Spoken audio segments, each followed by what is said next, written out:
The morning settles in slowly. There is no sudden beginning, no sharp moment when the day arrives. Instead, light gently spreads across the land, touching the edges of the village as if it does not wish to disturb anyone too quickly. The air is cool for a little while longer. It carries a soft scent of river water and damp soil.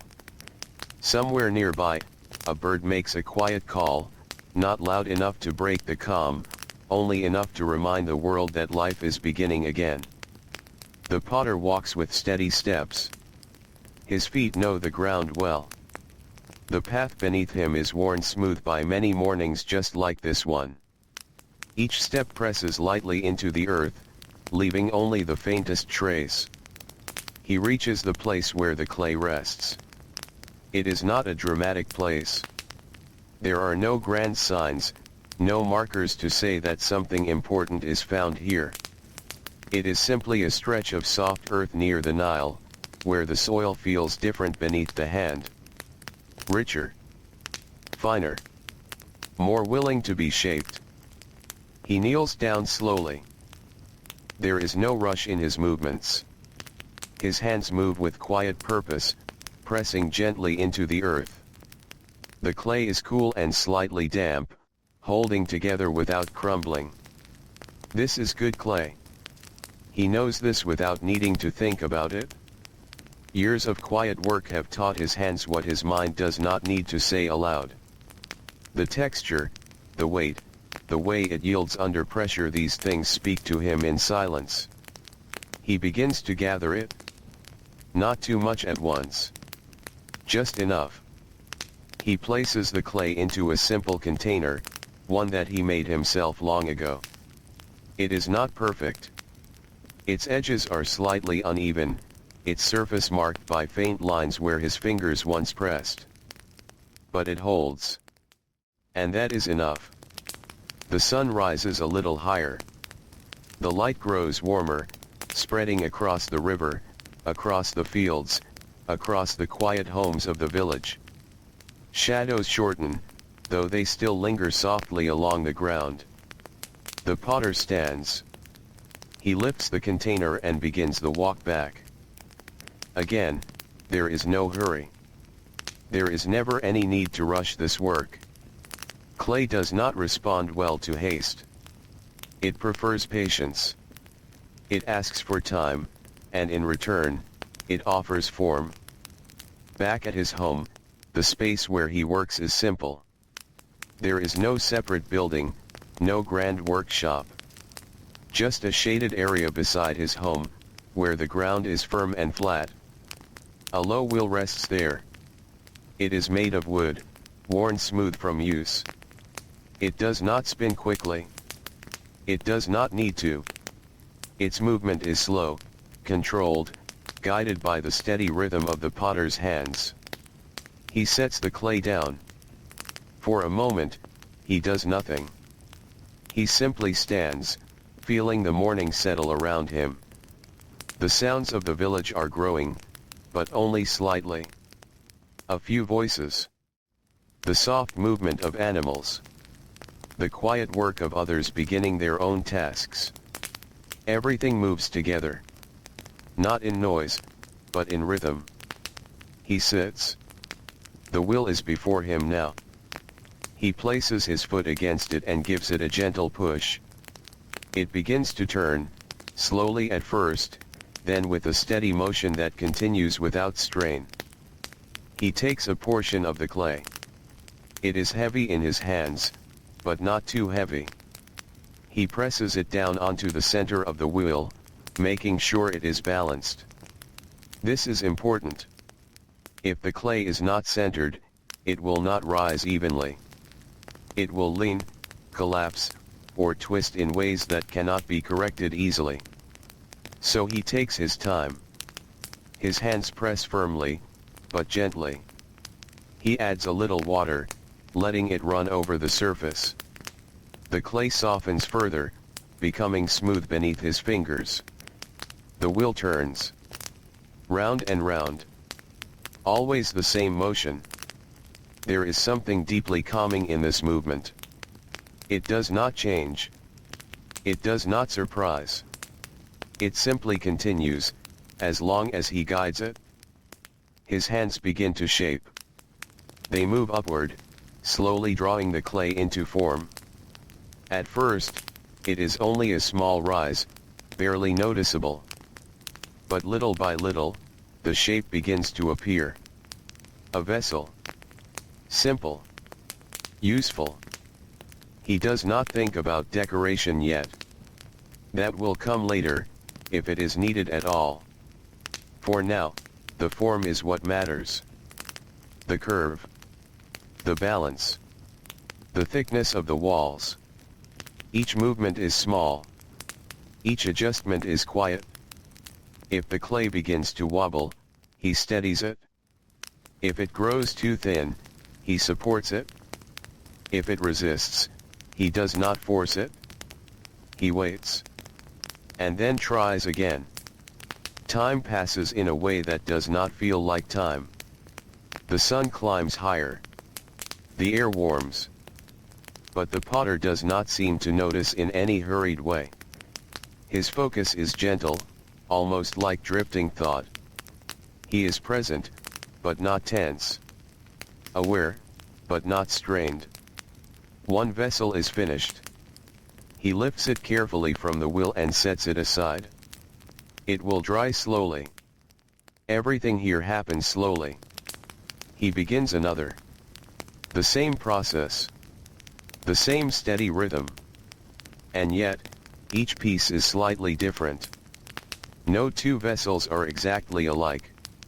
Even if he tries, even if he repeats every motion, the clay will respond in its own way.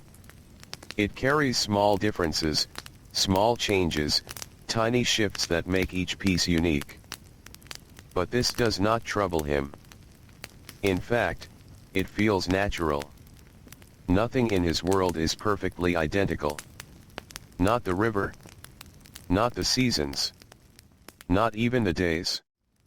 So his work reflects that quiet truth. The morning continues. And the wheel keeps turning. The wheel continues to turn. It does not make much sound.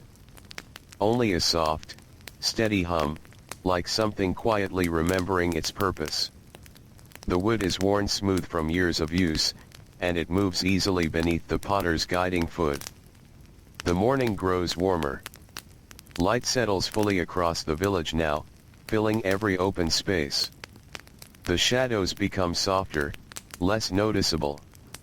The air begins to lose its early coolness, but there is still a gentle balance, a calm before the full heat of the day arrives.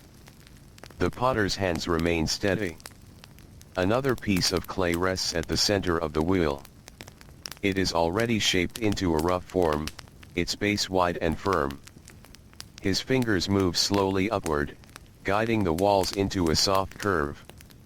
There is no tension in his hands. No sudden movements. Only a quiet understanding between touch and material. The clay listens.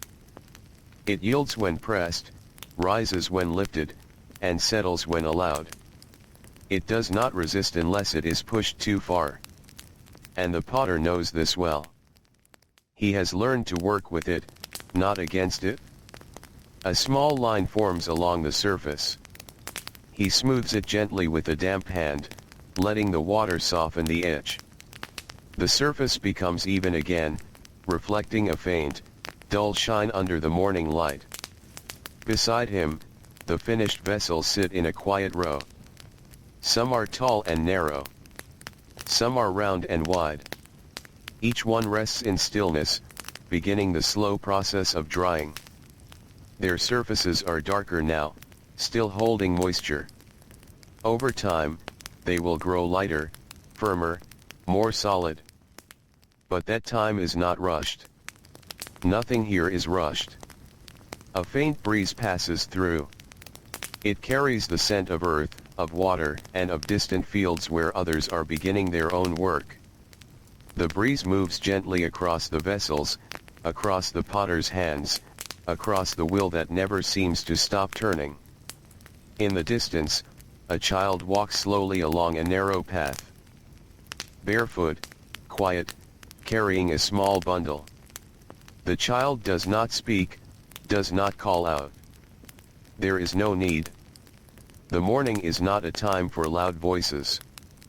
It is a time for settling into the day. The potter does not look up. Not because he is unaware, but because his attention rests softly where it is needed. His world, in this moment, is the circle of the will and the shape rising beneath his hands. He presses inward slightly. The clay responds, narrowing just a little. Then he lifts, and it rises again, forming a gentle neck near the top of the vessel. This one will hold water. He knows this without saying it. The shape decides its purpose as it forms. Some vessels are meant for grain, some for oil, some for simple storage. The form suggests its use, and the potter follows that suggestion quietly. He slows the wheel. Just a little. The final touches are always softer. The rim is shaped carefully, smoothed so that it will not crack or chip easily. His fingers trace the edge, rounding it slightly, giving it strength. Then, gently, he stops. The wheel comes to rest. The motion fades, as if it was never there at all. He lifts the vessel. It is still soft, still fragile. He supports it with both hands, careful not to press too hard. The clay holds its shape, but only just. He places it beside the others. Now there are many. They form a quiet collection, each one resting in its own space, each one waiting for time to do its work. The potter sits still for a moment. His hands rest on his knees. There is clay on his skin, thin layers that have built up over the morning. It dries slowly, forming faint lines that mirror the patterns of his work. He does not wipe it away immediately. There is no urgency. The sun climbs higher. The warmth becomes more noticeable now. The air thickens slightly, carrying the promise of a hotter midday. Still, the space where he works remains shaded, offering a small refuge from the growing heat. A simple cloth hangs nearby, providing a barrier against the direct light. It moves gently with the breeze. The potter reaches for another piece of clay. He presses it between his hands, kneading it slowly. This part of the process is quiet and repetitive. Press, fold, turn. Press again. It removes small pockets of air. It makes the clay more even, more ready. His hands know exactly how much pressure to use. Not too firm. Not too soft. Just enough to prepare the clay without tiring it. He places it on the wheel. Again, he centers it. Again, the wheel begins to turn. This time, the movement feels even more familiar. There is a rhythm now that settles into the body, a pattern that repeats without effort. It is almost like breathing. Slow. Even. Unbroken. The vessel begins to rise. And once again, time seems to drift. The sounds of the village grow slightly, then fade, then grow again. Someone speaks softly in the distance. A door closes. A small animal moves across the ground, its steps barely audible. All of it blends into a quiet background. Nothing demands attention. Nothing interrupts. The potter works on. Each piece forming, each moment passing without resistance. The morning stretches gently toward midday. And the wheel keeps turning. The sun rises to its highest place. Its light is no longer soft at the edges. It settles firmly across the land, filling every open space with a steady warmth that does not move quickly. The air grows heavier now, slower somehow, as if even the breeze has decided to rest for a while. The village becomes quieter. Not silent, but quieter in a different way. The early movements of the morning begin to fade. Voices soften. Steps slow down. Many return to the shade, seeking a gentle pause from the growing heat. The potter remains where he is. His shaded space offers some comfort. The cloth above him moves just enough to soften the sunlight, letting it fall in a pale, diffused glow across his work. The wheel has stopped. For now. Before him, the vessels rest in quiet rows. Some are still dark with moisture, their surfaces cool and soft. Others have begun to change. Their color grows lighter, their shape more firm, as the air slowly draws the water away. Drying is a patient process. It cannot be hurried.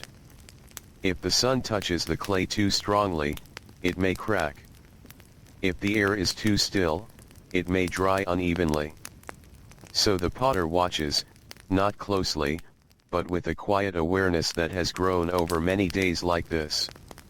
He shifts slightly where he sits. The ground beneath him is warm, but not uncomfortable. His body moves slowly, conserving energy without thinking about it. Midday is not a time for effort. It is a time for gentle waiting.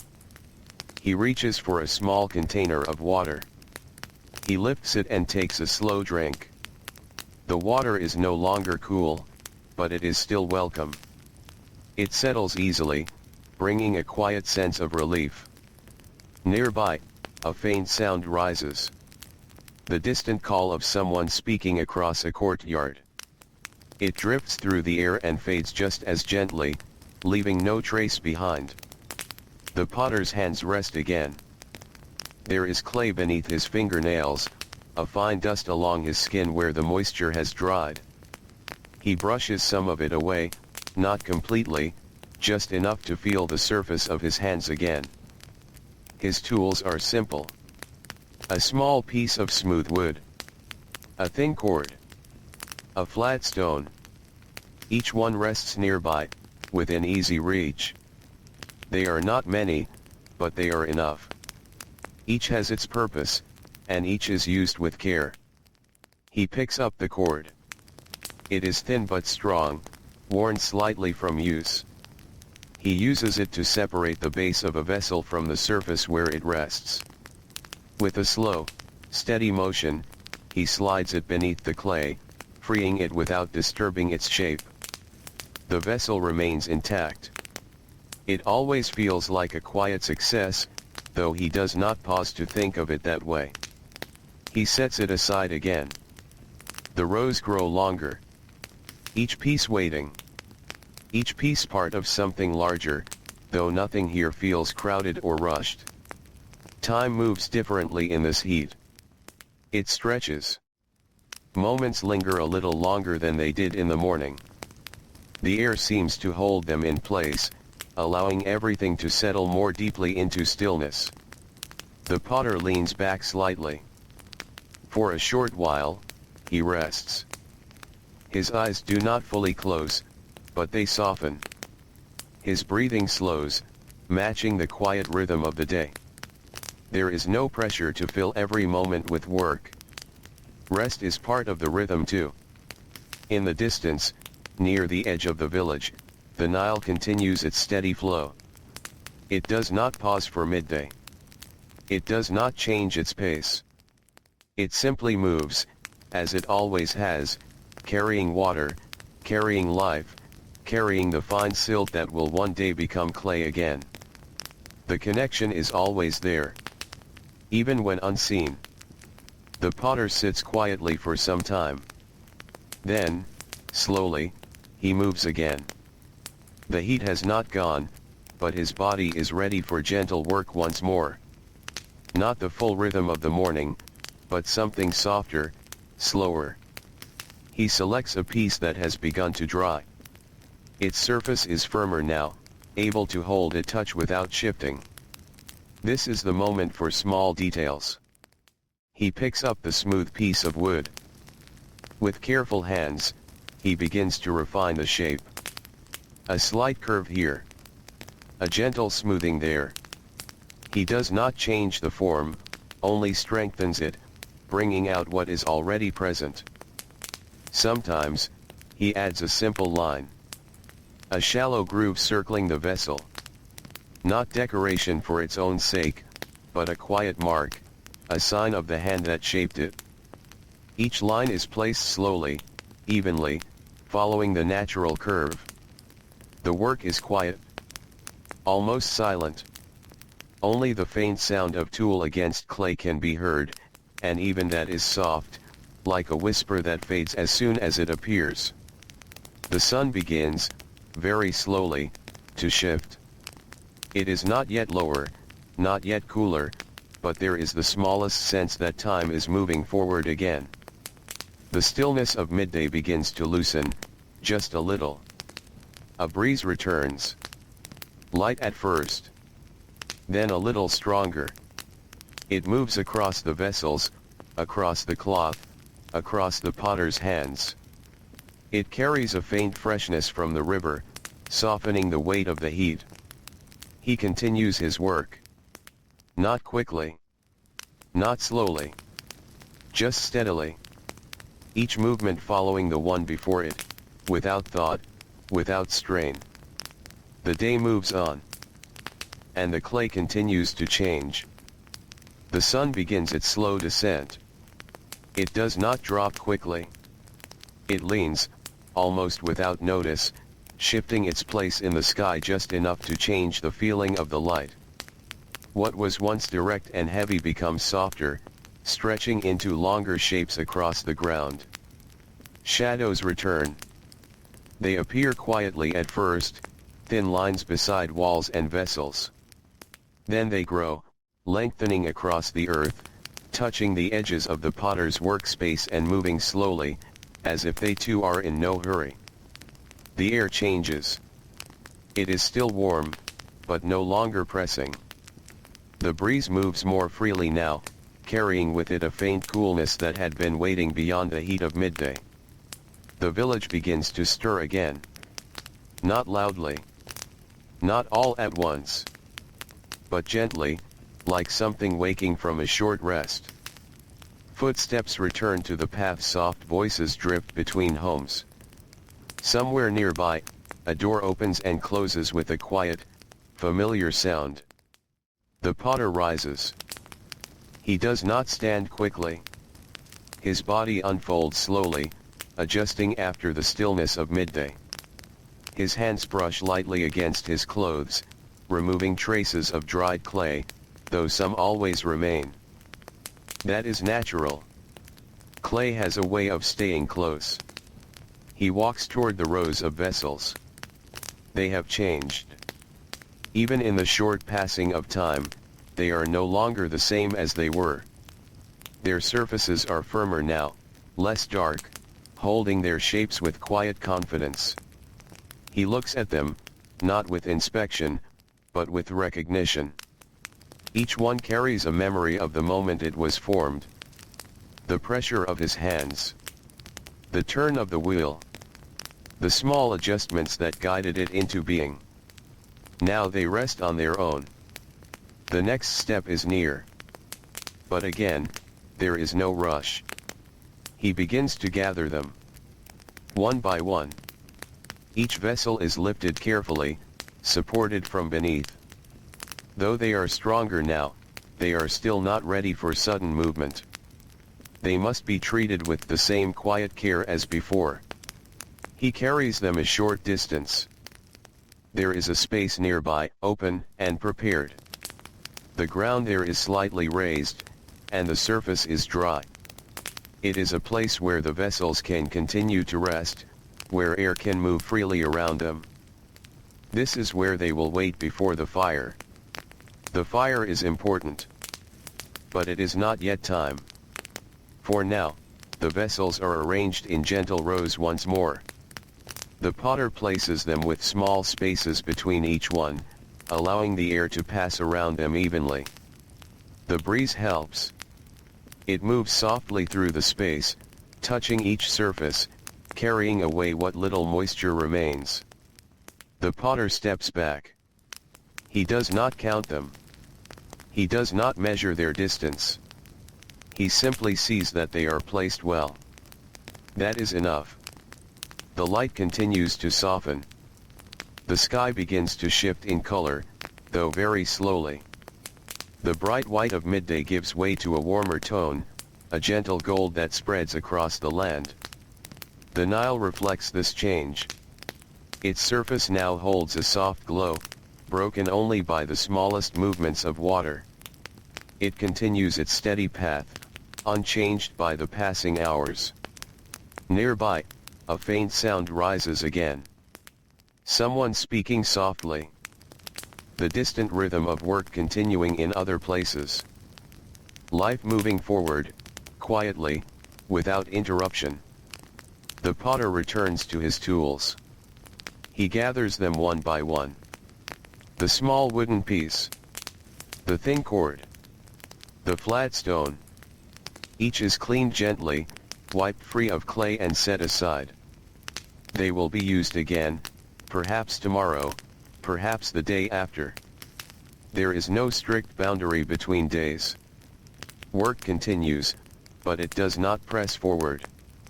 It flows. Like the river. He pauses for a moment. The afternoon light rests across his hands, highlighting the fine lines of his skin, the traces of clay that remain. These marks are not something to remove completely. They are part of the work, part of the quiet rhythm of his days. He looks toward the vessels again. Soon, they will be ready for the kill. The fire will change them. It will make them strong. Permanent. But that moment is still ahead, resting quietly in the flow of time. For now, the afternoon continues. The breeze moves gently. The shadows grow longer. And the day begins its slow, peaceful turn toward evening. The light softens further. Afternoon slowly leans into evening, and the warmth of the sun begins to loosen its hold on the...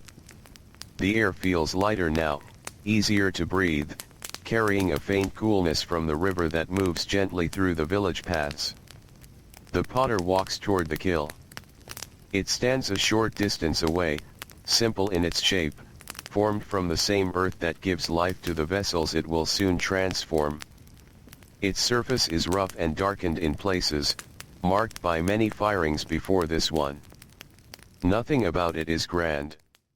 And yet, it holds quiet importance. The vessels have been shaped by hand, guided with care, and dried with patience. But they are not yet complete.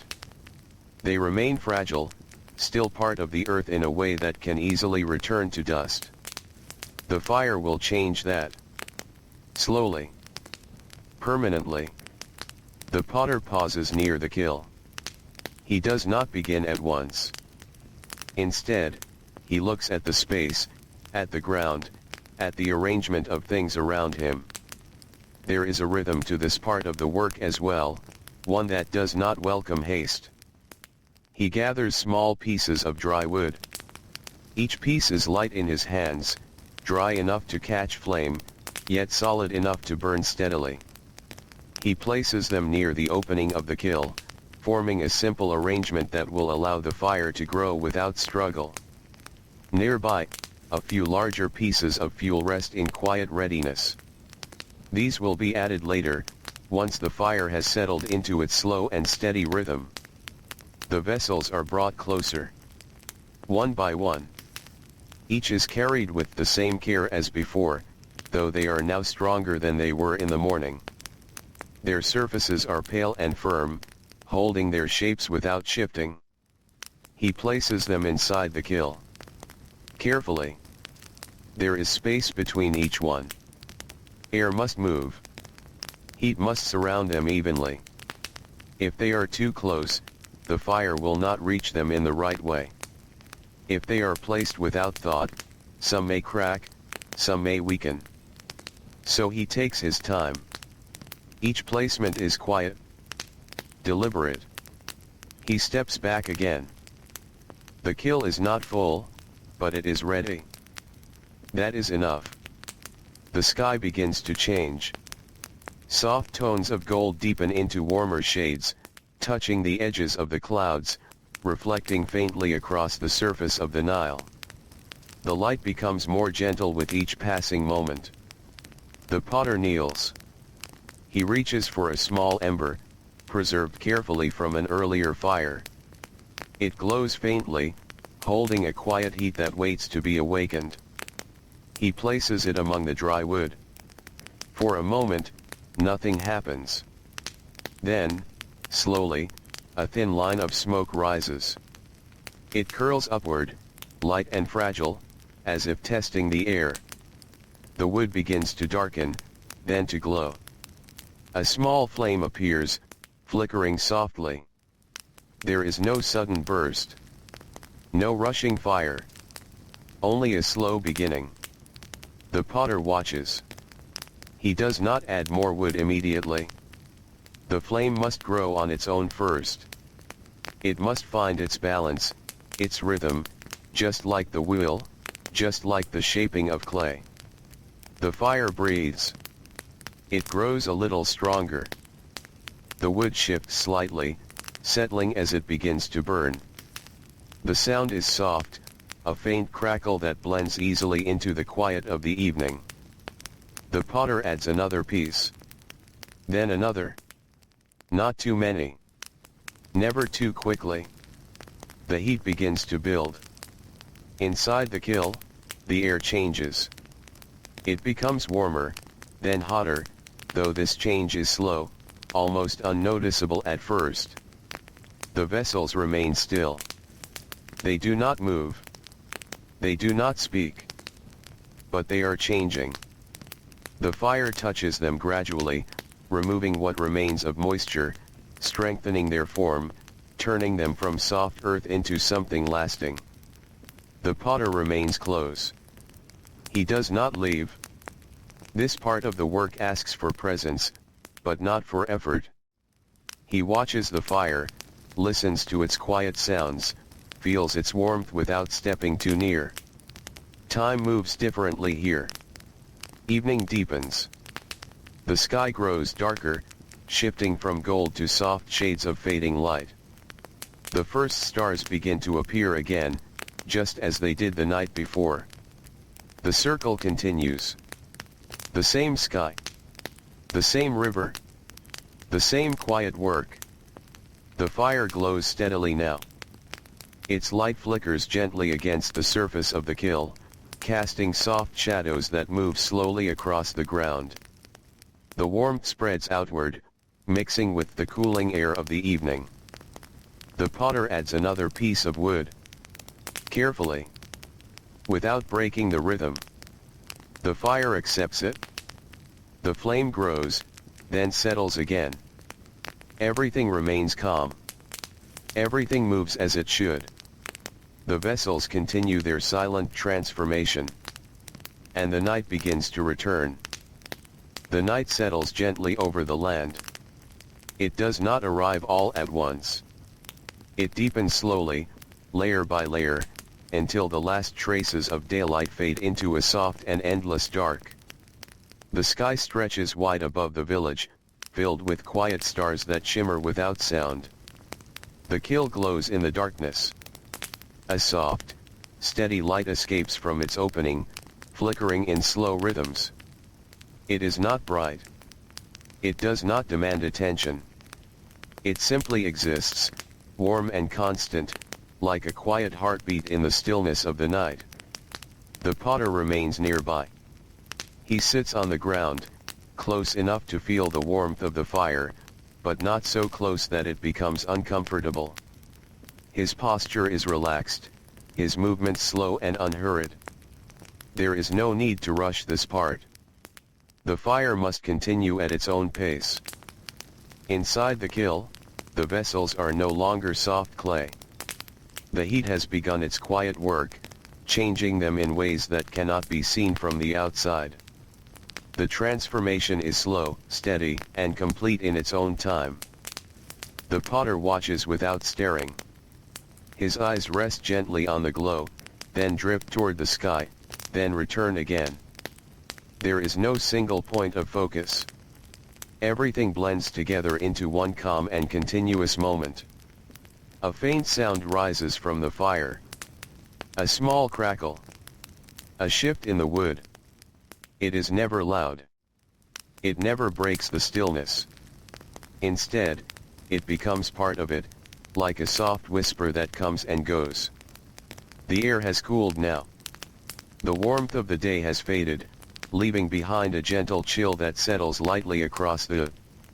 The breeze moves again, slower than before, carrying the scent of smoke, dry wood, and distant water. The Nile continues its quiet journey. Even in the darkness, it moves without pause, its surface reflecting small fragments of starlight. The sound of its flow is faint, almost impossible to hear unless one listens carefully. But it is always there. The potter shifts slightly. He reaches for another piece of wood and places it into the fire. The flame responds softly, rising just a little, then settling back into its steady rhythm. This is how the night will pass. Not quickly. Not slowly. Just steadily. The fire must be fed, but not forced. The heat must remain even, not too strong, not too weak.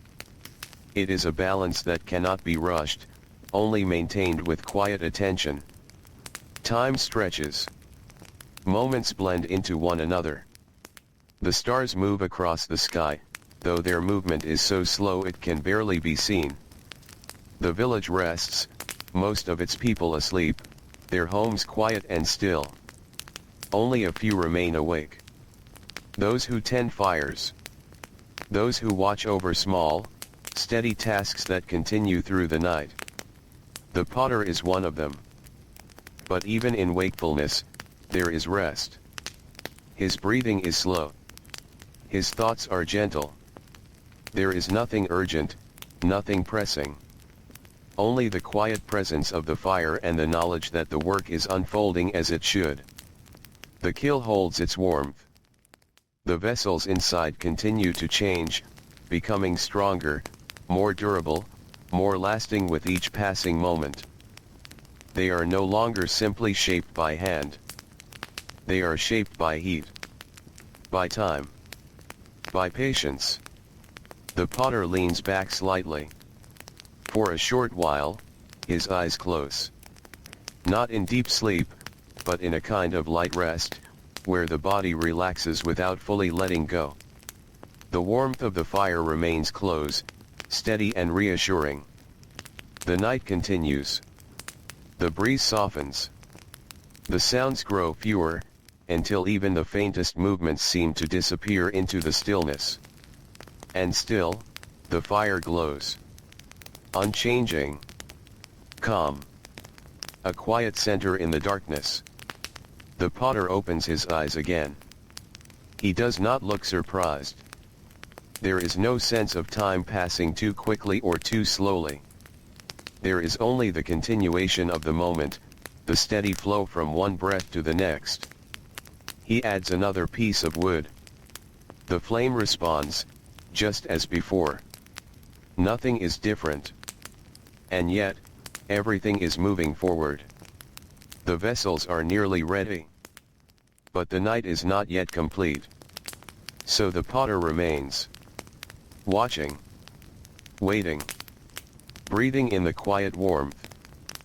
As the stars continue their slow journey across the sky. The night moves quietly toward its end. There is no clear moment when it begins to change, only a slow softening of the darkness. The stars remain, but their brightness feels gentler now, as if they are preparing to step back and let the day return. The kiln still holds its glow. But it is different. The strong, steady flame has settled into a deeper warmth. The fire no longer rises and flickers in the same way. Instead, it breathes slowly through embers, red and steady, holding heat without urgency. The potter remains close. He has not moved far. His presence has stayed with the fire through the long passing of the night. Now, as the embers quiet, his movements grow even softer. He adds no more wood. There is no need. The fire has done its work. Now it must rest. The heat within the kiln remains strong, though it no longer shows itself in bright flame.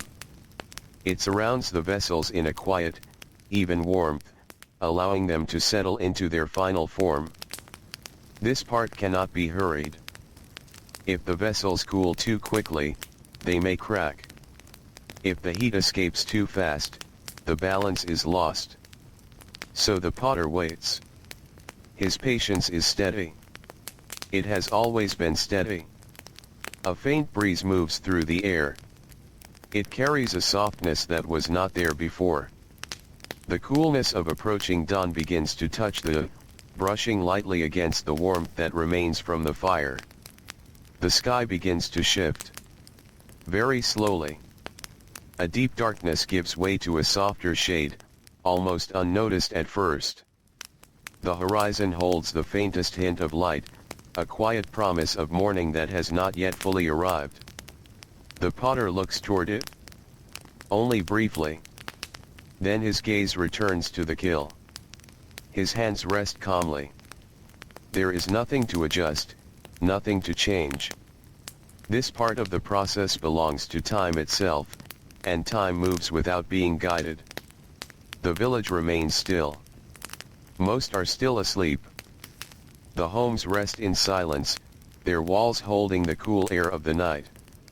The paths are empty, untouched for these few quiet moments before the day begins again. The Nile continues. Always the same. Always moving. Its surface now reflects a softer sky, one that is slowly beginning to lighten. The potter shifts slightly. He stands, slowly, letting his body adjust after the long stillness. His movements are careful, not out of strain, but out of habit. Everything he does follows a quiet rhythm. He steps closer to the kiln. Not too close. Just enough to feel the warmth that still rises from its surface. He places his hand near the opening, sensing the heat without touching it directly. It is still strong. Still working. Still holding the vessels in their final stage. He nods gently. Not as a gesture to anyone, but as a quiet acknowledgement of the process. Everything is as it should be. The light grows. A little more. A pale blue spreads across the sky, blending softly with the fading darkness. The stars begin to disappear, one by one, without drawing attention to their leaving. The air feels different now. Cooler. Fresher. It carries the scent of morning, of river water, of earth, of a new day that has not yet fully awakened. The potter breathes it in slowly. There is no rush to begin again. The work of the fire is nearly complete, but not yet finished. The kiln must cool fully before it can be opened. The vessels inside must settle into their new strength, undisturbed. So he waits. Again. Waiting is part of the work. Always has been. He moves to sit once more. Not far from where he was before. The ground is cooler now, the warmth of the fire reaching him in softer waves. His hands rest quietly, no longer shaping clay, no longer feeding flame. Just resting. The sky continues to brighten. The first gentle light of dawn touches the edges of the village, just as it did the morning before. The cycle returns, not as something new, but as something familiar. The same rhythm. The same quiet unfolding. The potter remains still. The kiln cools. The vessels inside wait. And the day prepares to begin again. The morning returns in silence.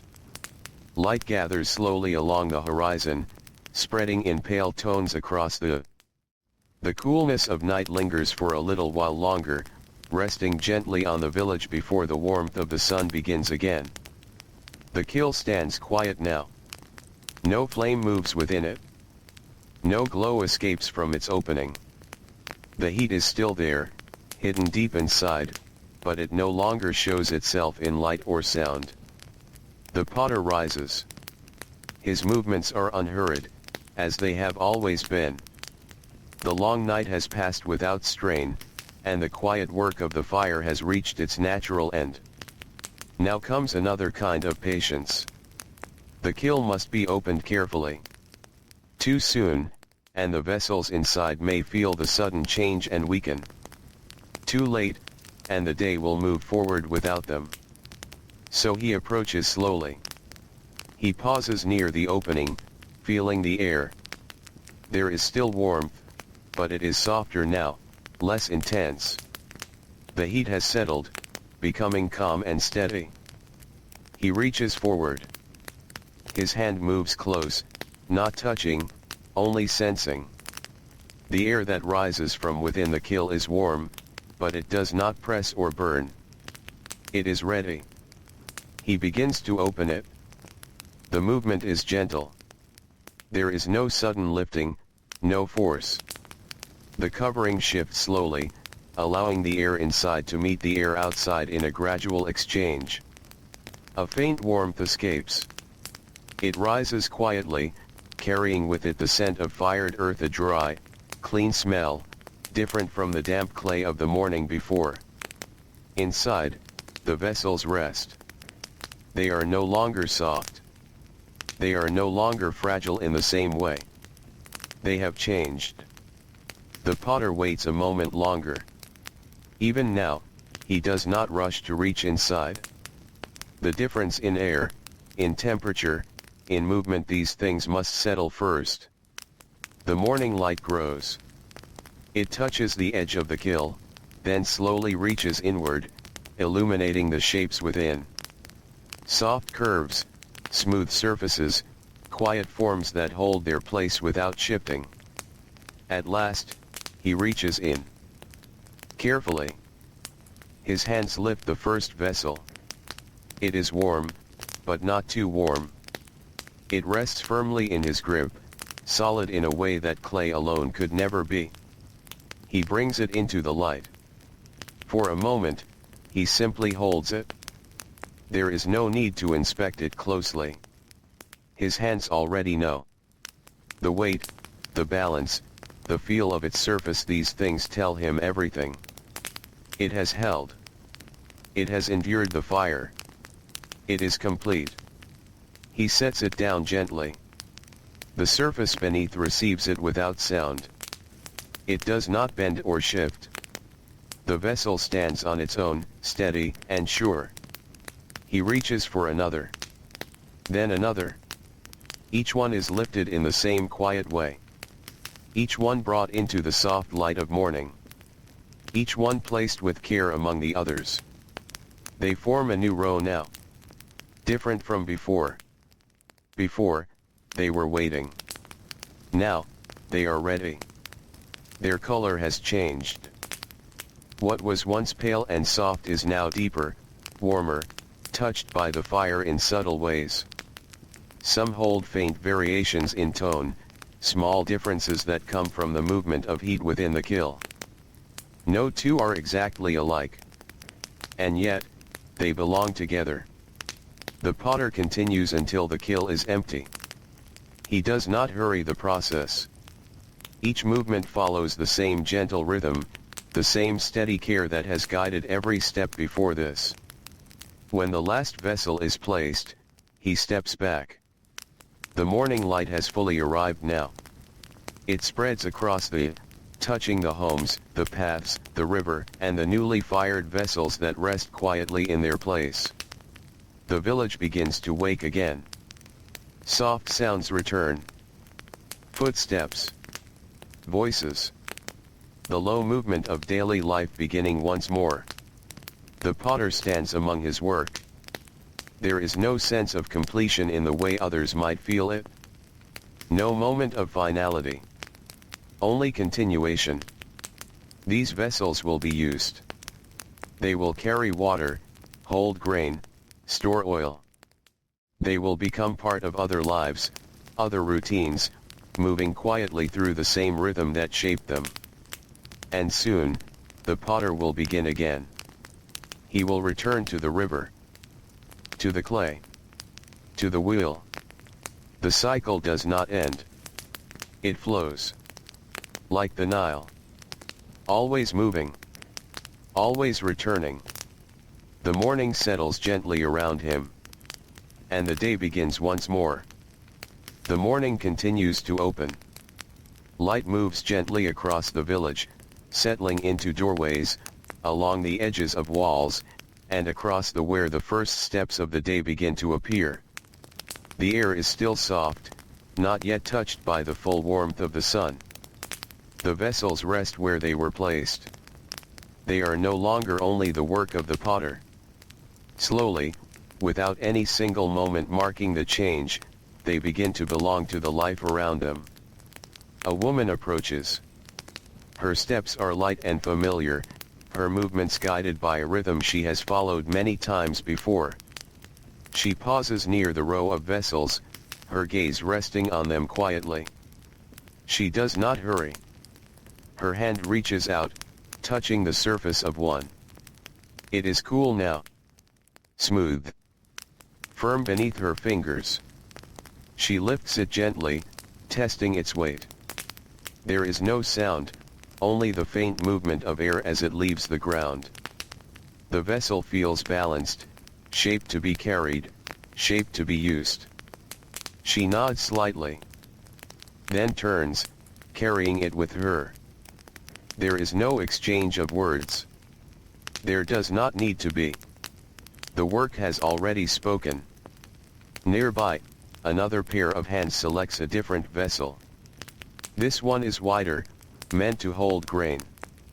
Its shape is simple, its walls thick enough to protect what will be placed inside. It too is lifted with care, carried into the quiet life of the home. The row begins to change. Not all at once. One by one. Each vessel finds its place, moving from stillness into use, from the quiet line beside the kill into the quiet rooms of daily life. Inside the homes, the light is softer. It filters through small openings, resting gently against the mud brick walls. The air holds a coolness that remains from the night, protected by the thickness of the vessel is placed on the floor. Its base meets with a soft, steady contact. There is no wobble, no shift. It holds its place as it was meant to. Water is brought. Poured slowly from another container, the sound soft and steady. It fills the vessel, rising within it, touching the inner walls that now hold firm against it. This is its purpose. To carry. To hold. To serve quietly, without drawing attention. In another home, grain is poured into a different vessel. Small seeds fall in a gentle stream, creating a soft, continuous sound that settles into silence as the container fills. The vessel holds them easily, its shape designed for this simple task. Nothing here feels new. Nothing feels sudden. These actions have been done many times before, and they will be done many times again. The vessels become part of this rhythm without needing to be noticed. Back outside, the potter moves slowly through his space. He gathers what remains. A few vessels still rest where they were placed, waiting for their moment. He does not call out. He does not announce their presence. Those who need them will come, as they always do. He turns toward his tools. They rest quietly where he left them, clean and simple. The wheel stands still now, its surface marked faintly by the work of the previous day. He touches it lightly. Not to move it, just to feel its presence. Soon, it will turn again. But not yet. The day is still young, and the rhythm unfolds in its own time. A soft breeze passes through the village. It carries the scent of cooking, of earth, of water moving nearby. It touches the walls, the paths, the surfaces of the vessels now resting in homes and courtyards. Everything feels settled, connected. The potter sits for a moment. Not in rest, but in quiet observation. He watches the small movements around him, the passing of a neighbor, the opening of a door, the shifting light as the sun rises higher. His work moves outward from him. It becomes part of other lives, other hands, other routines. He does not follow it. He does not need to. It continues on its own, just as the river continues beyond sight. Time moves gently forward. The morning grows warmer. The coolness begins to fade, replaced by the familiar warmth that will shape the rest of the day. The cycle continues, not as something repeated, but as something that flows without beginning or end. The vessels now rest in their new places. Filled. Used. Part of the quiet life they were made for. And the potter, without thinking of it as a beginning, prepares to return once more to the clay. The day moves forward in a steady, unbroken way. The sun climbs higher, and the warmth begins to settle more firmly across the village. Shadows shorten again, becoming smaller and less noticeable as they rest close to the walls and the ground. Life continues in its quiet rhythm. The vessels have already left the potter's hands. They now live elsewhere, inside homes, near cooking fires, beside stored grain and water. Their purpose has shifted from being shaped to being used, from waiting to serving. And in this gentle space between work and work again, the potter begins to walk. He follows the same path he always follows. It leads away from the homes, away from the shaded work area, and toward the open stretch of land near the river. The ground changes slowly beneath his feet. Firm paths give way to softer earth. The air becomes a little cooler as he moves closer to the water. A faint breeze carries the scent of damp soil and growing plants along the riverbank. The Nile appears again. Not suddenly, but gradually, as if it has always been there, waiting just beyond the curve of the land. It moves quietly, without interruption. Its surface reflects the sky in broken, shifting patterns that change with every small ripple. The potter pauses. He does not rush toward the bank. He stands for a moment, simply looking. The river has always been part of his work, even when he is not touching it directly. It is the source of the clay. The silent beginning of everything he shapes. He steps closer. The ground near the edge is softer now. Slightly damp. It holds the memory of past water levels, faint lines where the river once reached further than it does today. He kneels.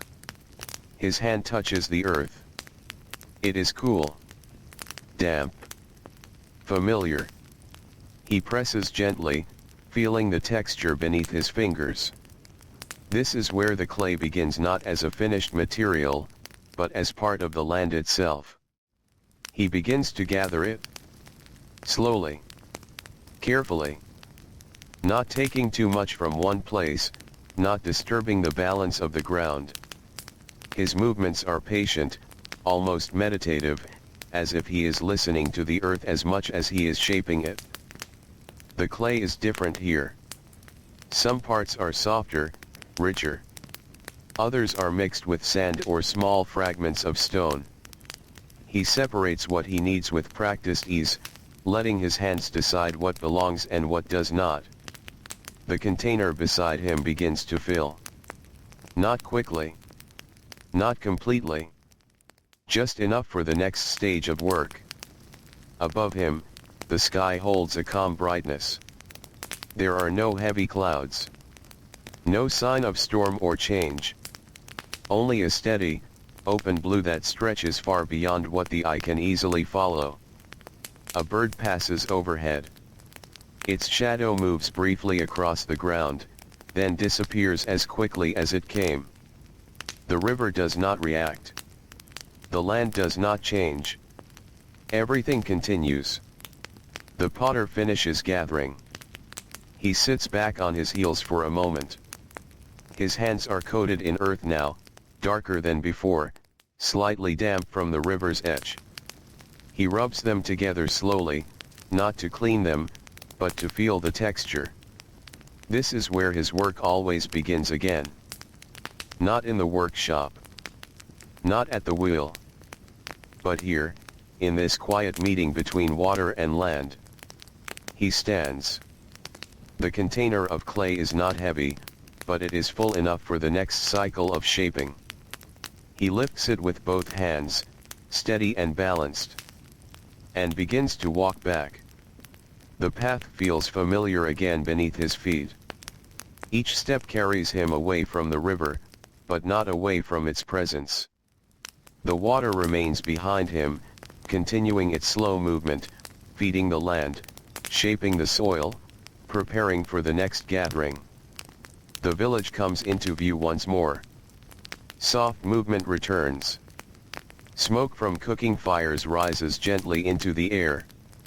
Voices drift between homes in calm, unhurried tones. The day has fully settled now into its middle rhythm. And the potter returns to his place. Not as someone completing a task, but as someone continuing a cycle that does not end. He sets the clay down. The wheel waits. And the quiet work begins again. The afternoon light settles gently over the village. It is no longer the sharp brightness of midday, nor the soft uncertainty of early morning. It is something in between, steady, warm, and unhurried. The kind of light that fills spaces quietly, without asking for attention. Back in his shaded work area, the potter places the clay beside him.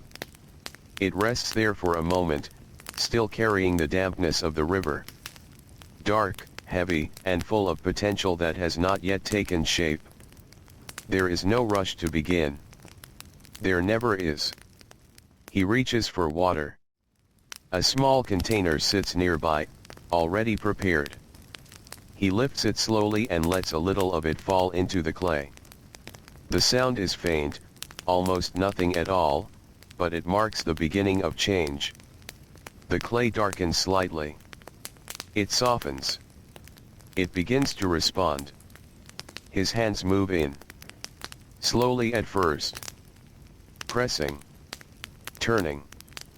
Folding the clay over itself in a steady rhythm that does not hurry forward or backward. Each motion blends into the next, forming a quiet cycle of touch and resistance. The clay yields. Then resists. Then yields again. This conversation between hand and earth is never loud. It does not need force. It does not require urgency. It simply continues until both sides understand each other. The potter needs it again. Press. Fold. Turn. Press. The rhythm becomes familiar very quickly, like something the body remembers without needing instruction. His shoulders relax. His breathing slows. Time begins to soften around him. The village outside continues its own quiet life. A door opens and closes somewhere nearby. A distant voice rises briefly, then fades. A small animal moves across the ground, unseen but heard only in faint steps. All of it blends into the background. The potter focuses only on the clay. Now smoother. More unified. The water has disappeared into it completely, leaving behind a texture that is even and ready. He checks it with his hands, pressing lightly, feeling for air pockets, for unevenness, for anything that might interrupt the shaping later. There are none. He pauses. Just for a moment. The clay rests between his hands. It is no longer river soil. Not yet a vessel. It is something in between, waiting, quiet, ready. He lifts it carefully and places it onto the wheel. The wheel is still. For a brief moment, everything is still. Then he places his foot gently. And it begins to turn. Slowly. Softly. At first, it is almost hesitant, as if waking from rest. But soon it finds its rhythm again, steady and smooth, like it remembers exactly what it is meant to do. The clay begins to center. His hands guide it without tension. Without force. Only presence. Only touch. The shape rises slightly under his fingers, adjusting itself to the turning motion. It is not yet a vessel. It is not yet defined. But it is beginning to understand direction. Upward. Inward. Balanced. The potter does not speak. There is no need. Everything is already understood through movement. The wheel turns. The clay responds. The afternoon light shifts slightly as time moves forward. The shade around him grows a little longer, a little softer, as the sun begins its slow descent once more. He adds a touch of water. Just enough. Not too much. The surface becomes smoother, easier to shape. His fingers glide more gently now, drawing the beginnings of form from the soft mass. A base. A curve. A slight rise that suggests what it might become. Still simple. Still incomplete. But already moving toward shape. The potter slows the wheel slightly. Not to stop. Only to refine. Each movement now becomes more careful, more deliberate, as if listening closely to what the clay wants to become. The vessel is beginning again. And everything around it remains quiet. The village. The river. The sky. All of it continues without interruption, as it always has. And the wheel turns. Softly. Steadily.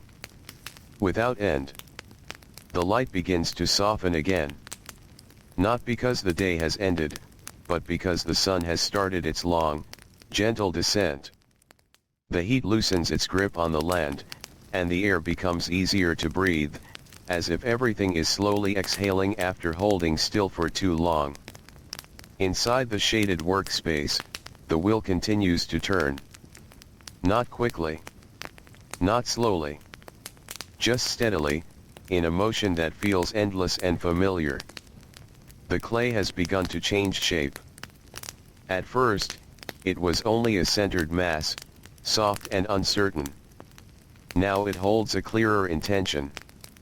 A base has formed, firm enough to support what will rise above it.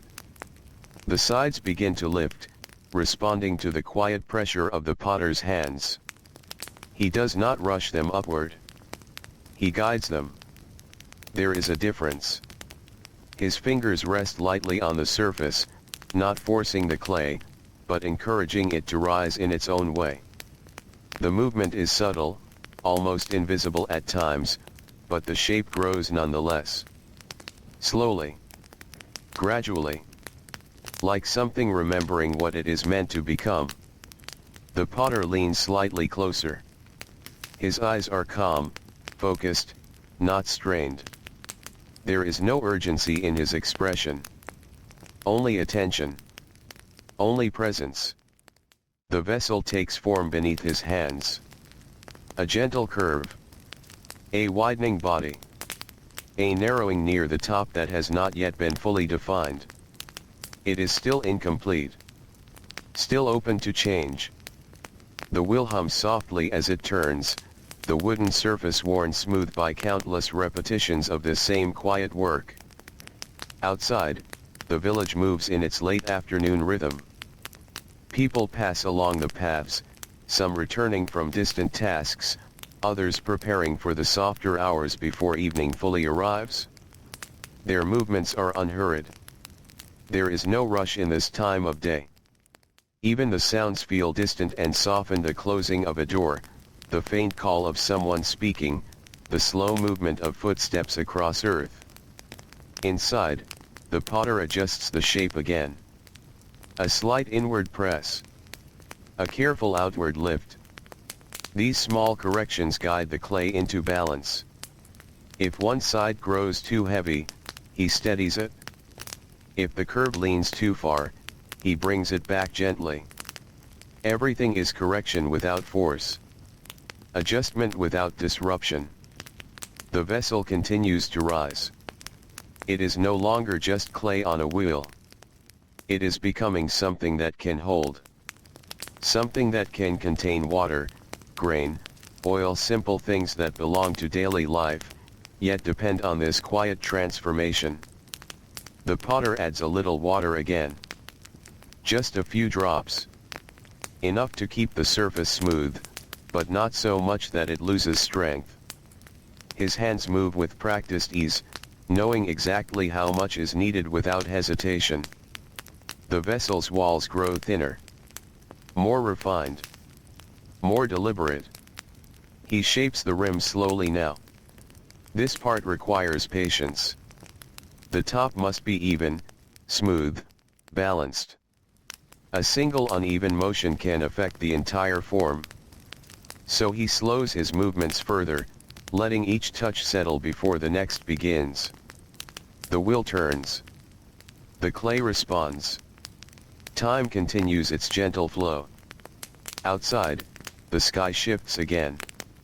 The bright tones of afternoon begin to soften into warmer shades. Gold blends into amber. Light stretches longer across the ground, touching the edges of homes and paths. Shadows return once more. Quietly. Gradually. The potter does not look away from his work. He knows the day is changing, not because he watches the sky, but because he feels it in the air, in the light, in the subtle cooling that follows the sun's descent. The vessel now stands taller. More defined. Its shape is clearer than before, though still not finished. It remains open at the top, waiting for the final touches that will give it completion. He pauses. Just for a breath. The wheel continues turning without interruption, but his hands rest for a moment on the surface of the clay. There is no need to act immediately. The form is stable. It holds. That is enough for now. He looks at it quietly. Not with judgment. Not with expectation. Only with recognition of what has begun to take shape. The afternoon continues to drift forward. And the vessel, still unfinished, waits for the next quiet movement that will bring it closer to becoming whole. The afternoon grows softer. The light is no longer bright in a sharp way. It has become stretched and gentle, filling the air with a warm calmness that seems to slow everything it touches. Inside the shaded space, the wheel continues its steady turning. The vessel now stands almost complete. Its body is full and balanced, shaped by hours of patient guidance. The walls hold a quiet strength, thin enough to be useful, yet firm enough to endure. It no longer looks like raw clay. It looks like something that belongs to a purpose. Still, it is not finished. The rim remains open. Unrefined. Waiting for the final shaping that will give it its final identity. The potter leans closer again. His movements slow even further. This is the most delicate part of the work. He places his fingers lightly at the top edge, where the clay meets the air. The wheel continues to turn beneath him, steady and unchanged, while his hands begin to refine the final shape. A slight inward curve. A gentle rounding of the edge. A smoothing motion that removes the smallest irregularities. Nothing is forced. Everything is guided. The clay responds quietly. It does not resist. It does not hurry. It simply follows the slow intention of the hands that shaped it from the beginning. Outside, the village continues its late-day rhythm. The sounds are softer now. Less frequent. More spaced apart. Even the air feels different, cooler in small degrees, carrying the faint hint of evening that has not yet fully arrived. The potter adjusts the rim again. Just a little. A final correction. A final smoothing. His fingers trace the edge in a slow circle as the wheel turns beneath him. Each pass makes the surface more even, more complete. Then he stops. The wheel slows. And comes to rest. For a moment, everything is still. The vessel stands on the wheel, fully formed. Quiet. Complete in shape, but not yet in time. He does not lift it immediately. He lets it rest. This pause matters. The clay needs the stillness after movement. It needs a moment to settle into its own shape without disturbance, to hold itself without the support of motion. The potter waits. His hands rest lightly on his knees. There is no urgency in his body. Only calm. Only the quiet awareness that the work is nearing its pause. The light outside shifts again.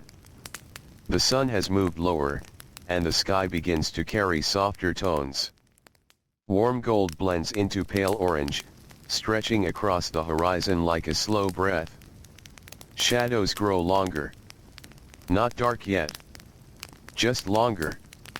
The village prepares itself quietly for evening without announcing it. A door closes somewhere. A small fire is lit in a courtyard. The faint smell of cooking begins to drift through the air. Inside, the potter finally lifts the vessel. Carefully. Both hands supporting it evenly from beneath. It feels light in a different way now, not because it lacks weight, but because it feels complete in form. He places it beside the others. This one stands slightly apart, still new, still carrying the softness of recent shaping. It will need time to dry. Time to rest. Time to become firm enough for fire or use. He steps back.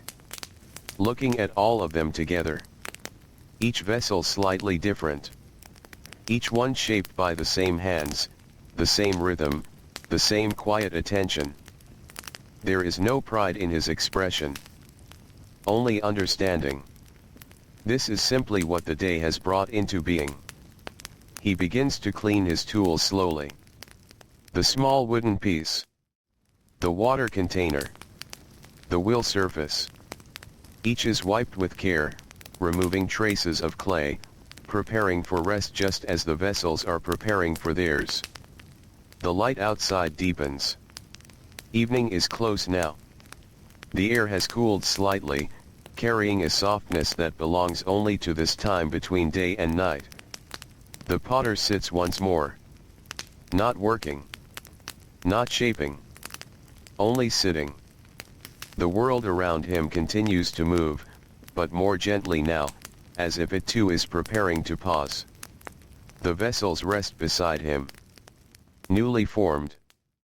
Quiet. Waiting for the slow passage of time that will harden them into permanence. And in the fading light, everything feels still. Balanced. Complete in its incompleteness. Evening arrives the way it always does here. Not suddenly. Not with any clear boundary. But slowly, as if the day is gently lowering itself into rest. The light fades into warmer tones, then softer ones, until the world feels wrapped in a quiet golden hush. Shadows grow longer across the earth, stretching out like tired thoughts finally settling down. Inside the village, movement becomes slower. More deliberate. Less frequent. Doors close gently. Fires are lit in small spaces between homes. Thin trails of smoke rise upward, dissolving into the cooling air without hurry. The potter remains where he is. His workspace is calm now. The wheel is still. The tools are placed neatly beside him, cleaned of clay, resting as if they too are part of the evening's stillness. The vessels stand nearby, freshly formed, quietly drying. They no longer carry the softness of morning clay, but they are not yet fully hardened either. They exist in a delicate middle state, no longer changing shape, but not yet ready for fire or full use. This in-between time is important. And it is silent. The potter looks at them for a while. Not one by one. Just as a whole. There is no need for correction now. No need for adjustment. What has been shaped today will remain as it is, held in place by its own balance. A gentle breeze moves through the space. It carries the scent of evening smoke, of earth cooling after heat, of the river nearby continuing its steady path through darkness that is beginning to form. The potter stands slowly. His movements are unhurried, as always. He gathers a cloth and covers the vessels lightly, not to hide them, but to protect them from sudden changes in air, from dust, from the small shifts that come with nightfall. The cloth settles softly over their forms. They disappear beneath it, not completely, but enough to suggest rest. He steps back. The workspace feels different now. Quieter. Not empty, but paused. As if the day has folded itself gently and placed itself aside for a while. The village outside grows calmer. Fewer voices remain. Footsteps fade earlier in the evening now, leaving only the faint sounds of water, wind, and distant movement that never fully stops. The sky deepens. Gold turns into amber. Amber into pale blue. Then into the soft gray blue of early night. The first stars begin to appear again. Not many yet. Just a few.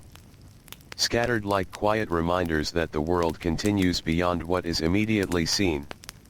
The potter walks a short distance away from his workspace. He sits near the edge of his home, where the air is cooler and the view opens toward the river. The Nile moves as it always does.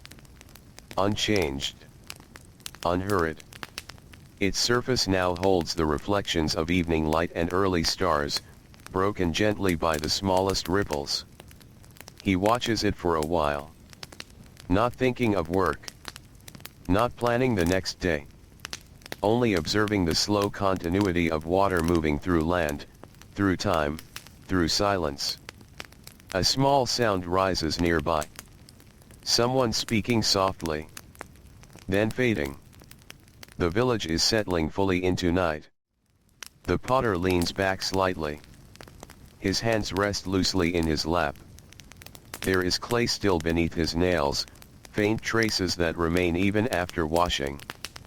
It does not matter. It is part of him in this moment, part of the day that has passed. The air cools further. Evening has fully arrived now. And with it comes a deeper stillness. Not emptiness, but rest. The kind that allows everything to pause without ending. The vessels lie covered in his workspace behind him. Drying slowly. Holding their new shapes in quiet patience. Tomorrow will bring more work. More shaping. More waiting.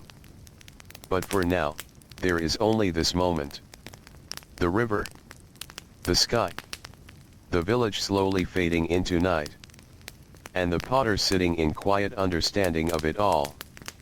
Night settles fully now. Not like a sudden arrival, but like a slow closing of something that was always meant to close. The sky deepens into a quiet darkness, and the last traces of color fade gently into a soft, endless blue-black. The stars return in greater number. They do not move quickly. They do not announce themselves. They simply exist, scattered across the sky like distant points of calm light, steady and unchanged. The village becomes still. Homes that were once filled with small movements and soft sounds now rest in silence. Doors are closed. Fires burn low or have already faded into glowing embers. The air feels cooler now, carrying the gentle weight of night. The potter's space is quiet. The covered vessels rest beneath their cloth, holding their shape in darkness. They are not seen now, but they are there waiting, drying, becoming firm in ways that cannot be rushed or witnessed directly. Everything here continues without needing attention. The potter sits outside his home. He does not speak. There is no one to speak to. And yet, he is not alone in any meaningful way. The village around him breathes in slow, quiet rhythms. The river nearby continues its steady movement. The wind passes lightly through the space between houses. He listens to all of it. Or perhaps, he simply feels it. Time in this moment does not feel divided. It does not feel measured. It feels like something flowing without interruption. The potter's eyes drift toward the Nile again. Even in the dark, it is present. Its surface reflects faint light from the sky, broken into soft fragments that shift whenever the water moves. There is no sound that stands out clearly, only the suggestion of motion. He has seen it countless times. And yet, it never feels repeated in a way that loses meaning. It remains steady. Like everything else in this life. Behind him, the vessels rest under their cloth. They are no longer clay from the riverbank. No longer soft or shaped by immediate touch. They are in transition now, becoming something that will last longer than the hands that formed them. This is a quiet kind of transformation. One that happens without witness. The potter stands slowly. His body moves with the same calm rhythm that has guided him through the entire day. There is no urgency in any motion. Only the natural slowing that comes with night. He steps inside his home. The interior is simple. Soft light from a small source flickers gently, casting warm tones across the walls. The space is quiet, familiar, shaped by repetition rather than decoration. He sits down. His hands rest easily. The weight of the day does not feel heavy. It feels complete in its own way, as if it has settled into place rather than ended abruptly. Outside, the wind moves slightly. A faint shift in air. The river continues its movement beyond sight. The village sleeps. Not all at once. But gradually, in layers. One home after another fading into stillness until only the soft presence of night remains. The potter closes his eyes for a moment. Not sleeping deeply. Just resting. Letting the sounds of the night exist without holding onto them. The world outside does not stop. It simply continues in a quieter form. The vessels will remain under their cloth through the night. The clay will continue to dry. The shape will continue to settle. And tomorrow, as it always does, the cycle will return again. The river will still flow. The clay will still form. The wheel will still turn. And the potter will rise again into the quiet beginning of another day. The night deepens further. It is no longer simply evening or late night. It becomes something wider, something more complete. A full stillness that wraps itself around the village and holds it gently in place. Even sound feels distant now. Not absent. Just softened, as if the world has stepped slightly away from itself.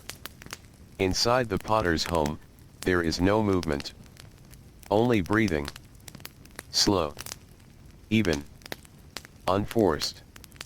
The kind of rest that does not interrupt thought, because thought itself has become quiet. Outside, the vessels remain covered. They do not change in any visible way. And yet, beneath the cloth, something very slow continues. The last traces of moisture in the clay leave little by little. The shape becomes more fixed, more certain, as if the clay is finally agreeing to stay as it is. No one sees this happening. But it happens all the same. The river moves. Always. Even in the darkest part of the night, it continues its path. Not rushing, not hesitating. Just flowing, as it has always done, as it will continue to do when morning returns. A faint breeze passes through the village. It touches the walls of the homes, the edges of roofs, the sleeping ground where footprints from the day are already fading. It reaches the potter's workspace for a moment. The cloth over the vessels shifts slightly. Then becomes still again. Nothing is disturbed. Nothing is changed.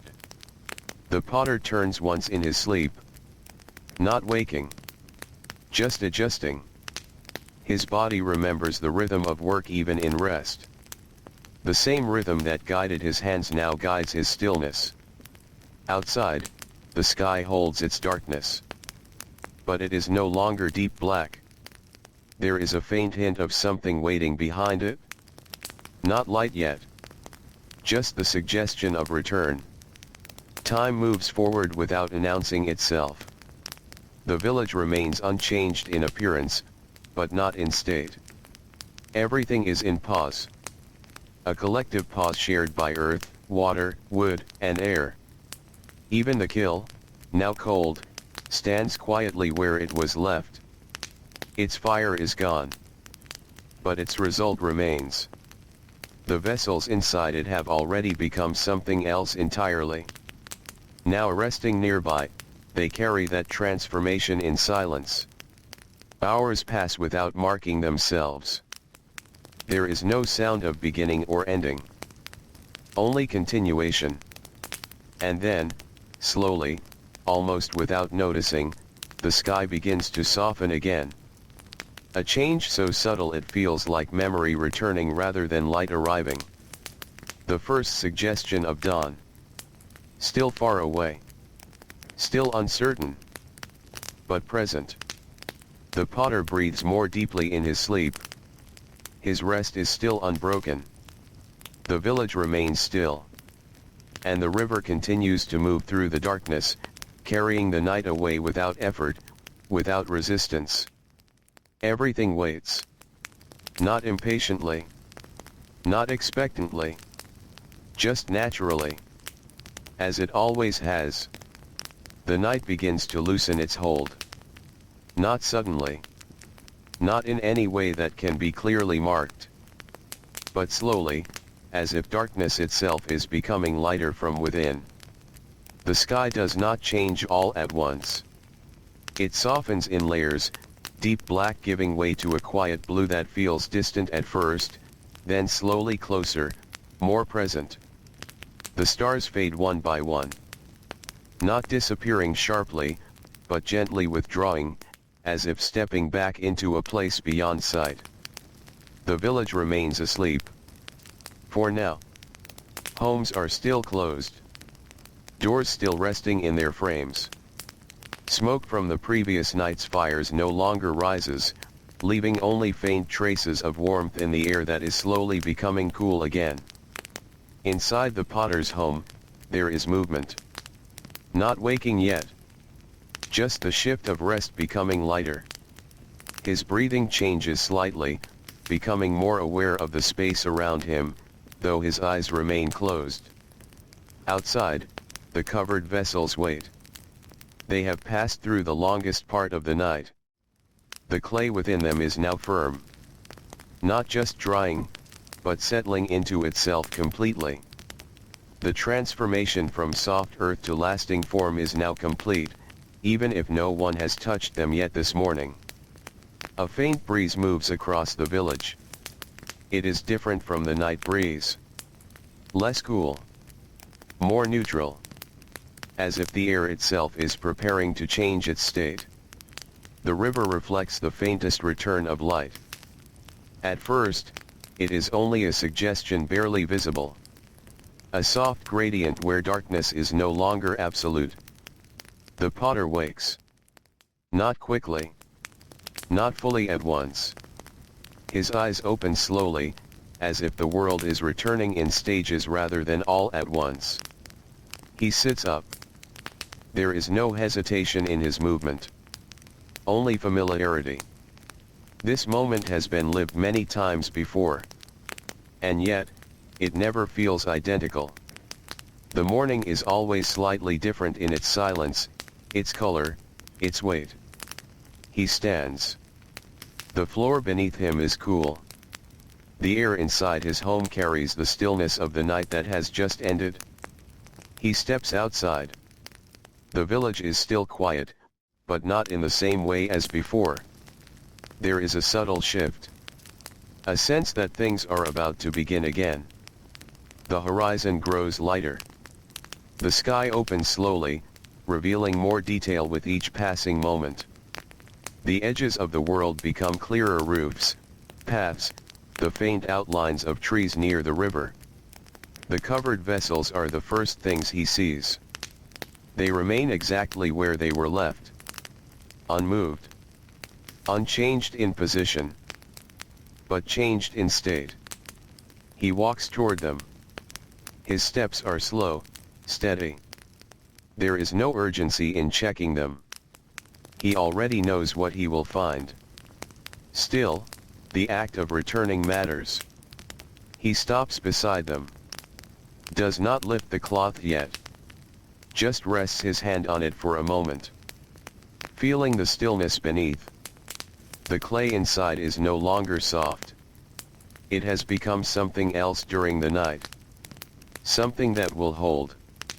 Something that will last. He removes the cloth gently.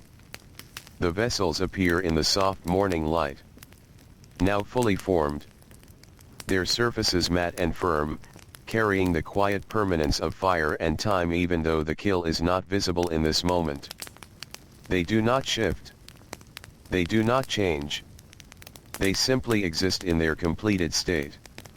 The potter looks at them for a long time. Not measuring. Not evaluating. Just witnessing. The morning continues to arrive around him. The sky brightens further. The village begins its first small movements again, subtle signs of waking life returning to familiar rhythm. And once again, the cycle is ready to begin. The river flows. The clay waits. The wheel will turn again. And the day will unfold exactly as it has before. Quietly. Steadily. Without interruption. Morning is now fully present. The light is no longer hesitant. It spreads across the village with a quiet certainty, touching walls, paths, and rooftops with a steady warmth that feels familiar rather than new. Everything looks slightly different under this light. Not changed. Just revealed. The potter stands among his finished vessels. They are complete now in every sense that matters. No longer soft, no longer waiting in transformation. They have crossed through clay, water, air, fire, and stillness. Now they simply are. He does not gather them immediately. There is no urgency in this moment of completion. Instead, he walks slowly through his space, as if giving the morning time to fully settle into itself. His hands rest loosely at his sides. His steps are unhurried, even though the day around him is beginning to wake more fully. Somewhere in the village, a door opens. A faint sound of movement follows. Then another. The quiet begins to fill with small signs of life returning, soft, ordinary, unremarkable, and yet necessary for the shape of the day. The potter returns to the vessels. He begins to move them again. One by one. Carefully. Not because they are fragile now, but because care has become part of every motion he makes. Each vessel is lifted. Each one placed into a simple arrangement for viewing, sorting, or use. Some will remain here for those who come to collect them. Some may travel farther, carried to places beyond the village. Some may stay close, becoming part of daily life within nearby homes. He does not decide their journey alone. The world around him will also decide. The will stands still behind him. Its motion has ended for now, but it does not feel inactive. It feels like something waiting for its next turn, its next beginning. The potter touches it lightly as he passes. Just once. A brief contact. Not to start it, only to acknowledge it. The river continues its slow movement nearby. It has seen the night pass. It has seen the morning return. And it will continue to see both again and again without change in its nature. The potter pauses at the edge of his workspace. For a moment, he simply looks at everything together. The vessels. The tools. The ground shaped by repeated work. The light spreading across it all. Nothing here announces itself as important.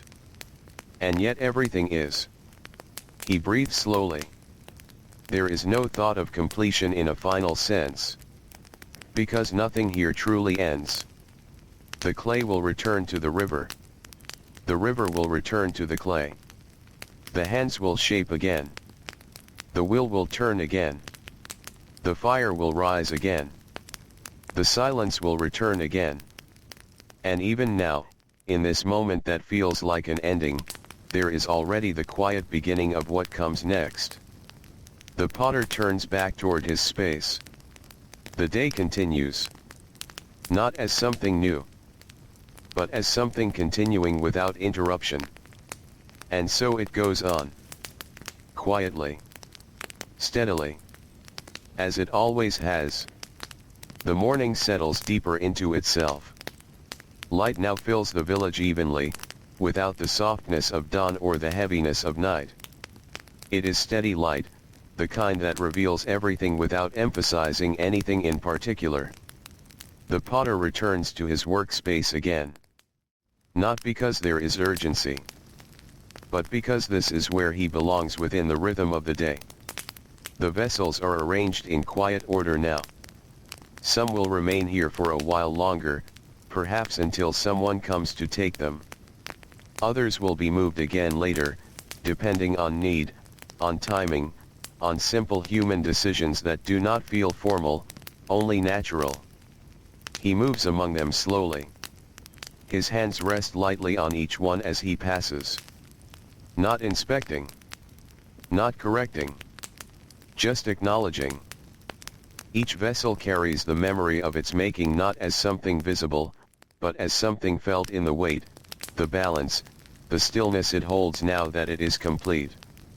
The potter sits beside his wheel again. It is still. It always begins the day this way. Not as an absence of motion, but as a pause that holds possibility within it. He places his hand on the edge of the wood. It is warm from the sun. Or perhaps from memory of use. It is hard to say which. He does not begin turning it. Not yet. Instead, he sits with it, as if allowing the will and himself to meet again in silence before any movement begins. The village continues its slow life outside. Small patterns unfold, someone carrying water, someone walking along a familiar path, someone tending to a task that has no urgency but still must be done. The river remains in its place.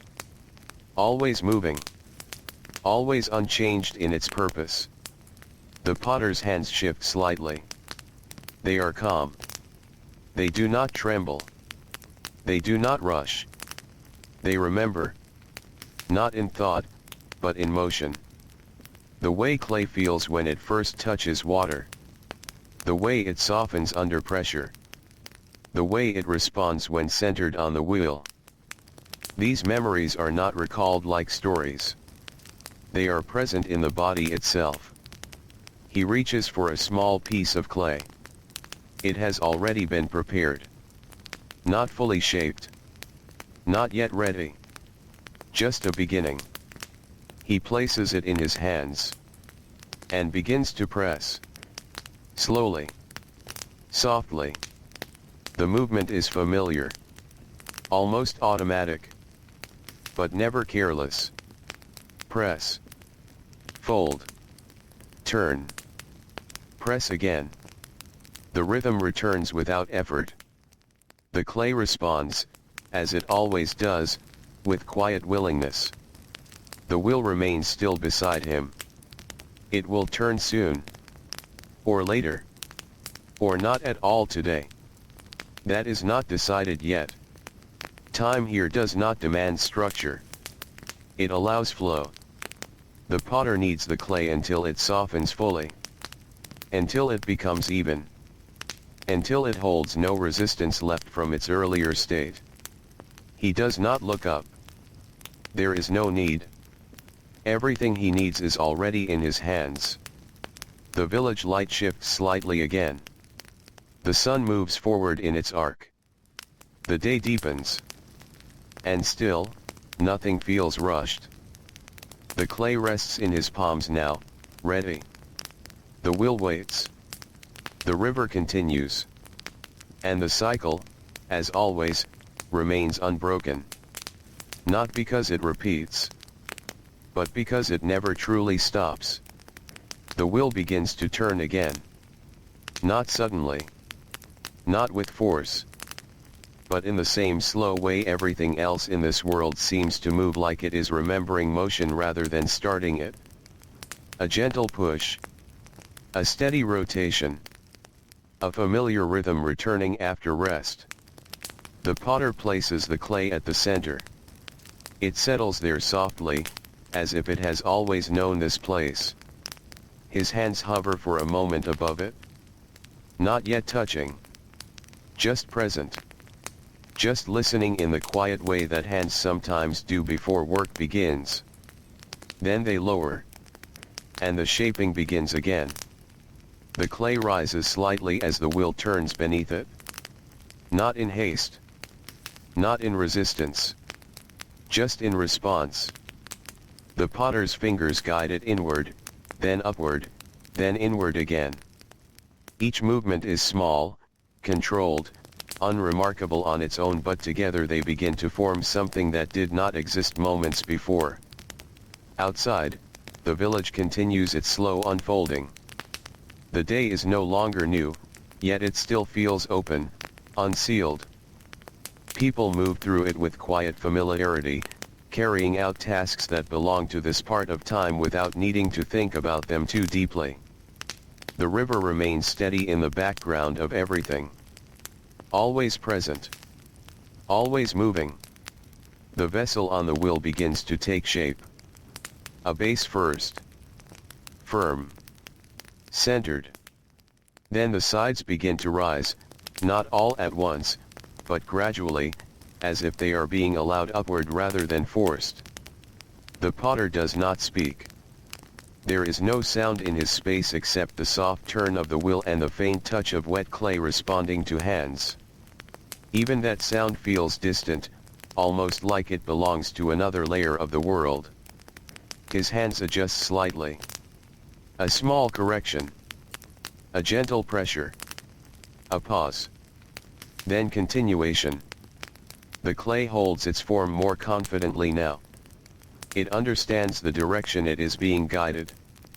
Or perhaps it always did. The vessel grows taller. More defined. Still unfinished. Still open at the top. But already closer to something recognizable. The potter slows the will for a moment. Not to stop. Just to see more clearly. To feel the balance. To notice the quiet symmetry forming beneath his fingers.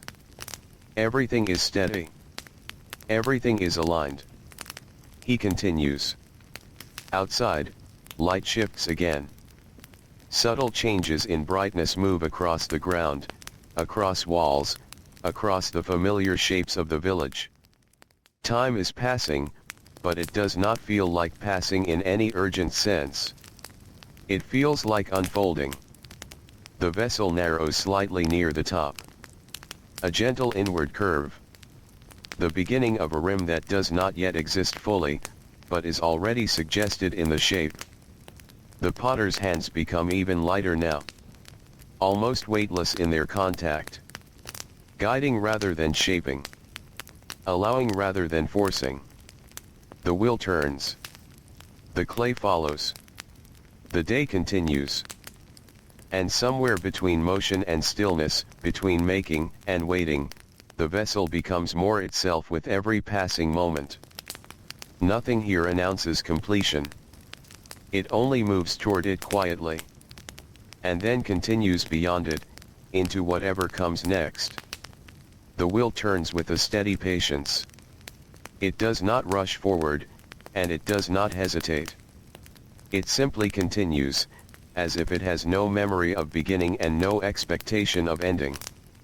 The vessel has grown clearer now. Its shape is no longer uncertain.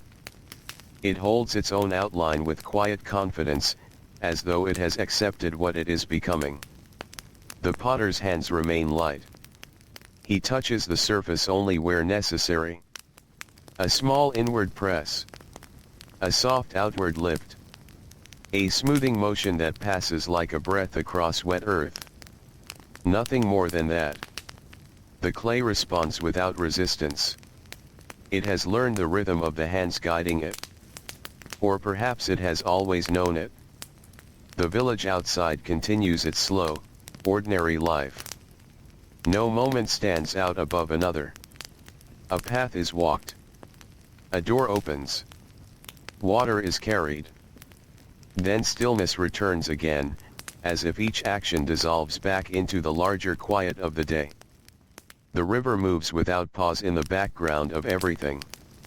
It does not change its pace for the work of hands or the passing of time. It simply continues, carrying the memory of the land in its flow. The potter begins to shape the rim. This is a delicate part of the work. The edge must be even, balanced. Not too thin, not too heavy. His fingers move in small circles as the wheel turns beneath them, guiding the clay into its final contour. Each movement is subtle, almost invisible. But it matters. The vessel begins to feel more complete now. Not finished, but closer. There is a quiet satisfaction in this stage, though it is not something spoken or acknowledged directly. It exists only in the steadiness of the hands and the calm attention of the body. The wheel slows slightly. Not stopping. Just easing its pace, like something preparing to rest while still remaining in motion. The potter watches the form. He does not judge it. He does not correct it beyond what is necessary. He simply allows it to be what it is becoming. The clay holds its shape well now. The surface is smooth. The curve is balanced. The opening is even. Everything is in its place. Still, he does not call it complete. Not yet. There is a pause. A brief moment where his hands leave the vessel entirely. The wheel continues to turn, but more slowly now, almost like a thought drifting toward silence. He breathes in, then out, and places his hands back gently. One final adjustment. A final smoothing of the rim. No more shaping after this. Only settling. The wheel comes to a near stop. The vessel stands fully formed. Not yet lifted. Not yet moved. Just existing in the center of everything that has led to this moment. The potter keeps his hands still for a while, as if allowing the clay to understand its own shape without interference. Outside, the light has shifted again. The day continues its quiet progression without urgency or interruption. Time moves forward, but nothing feels rushed.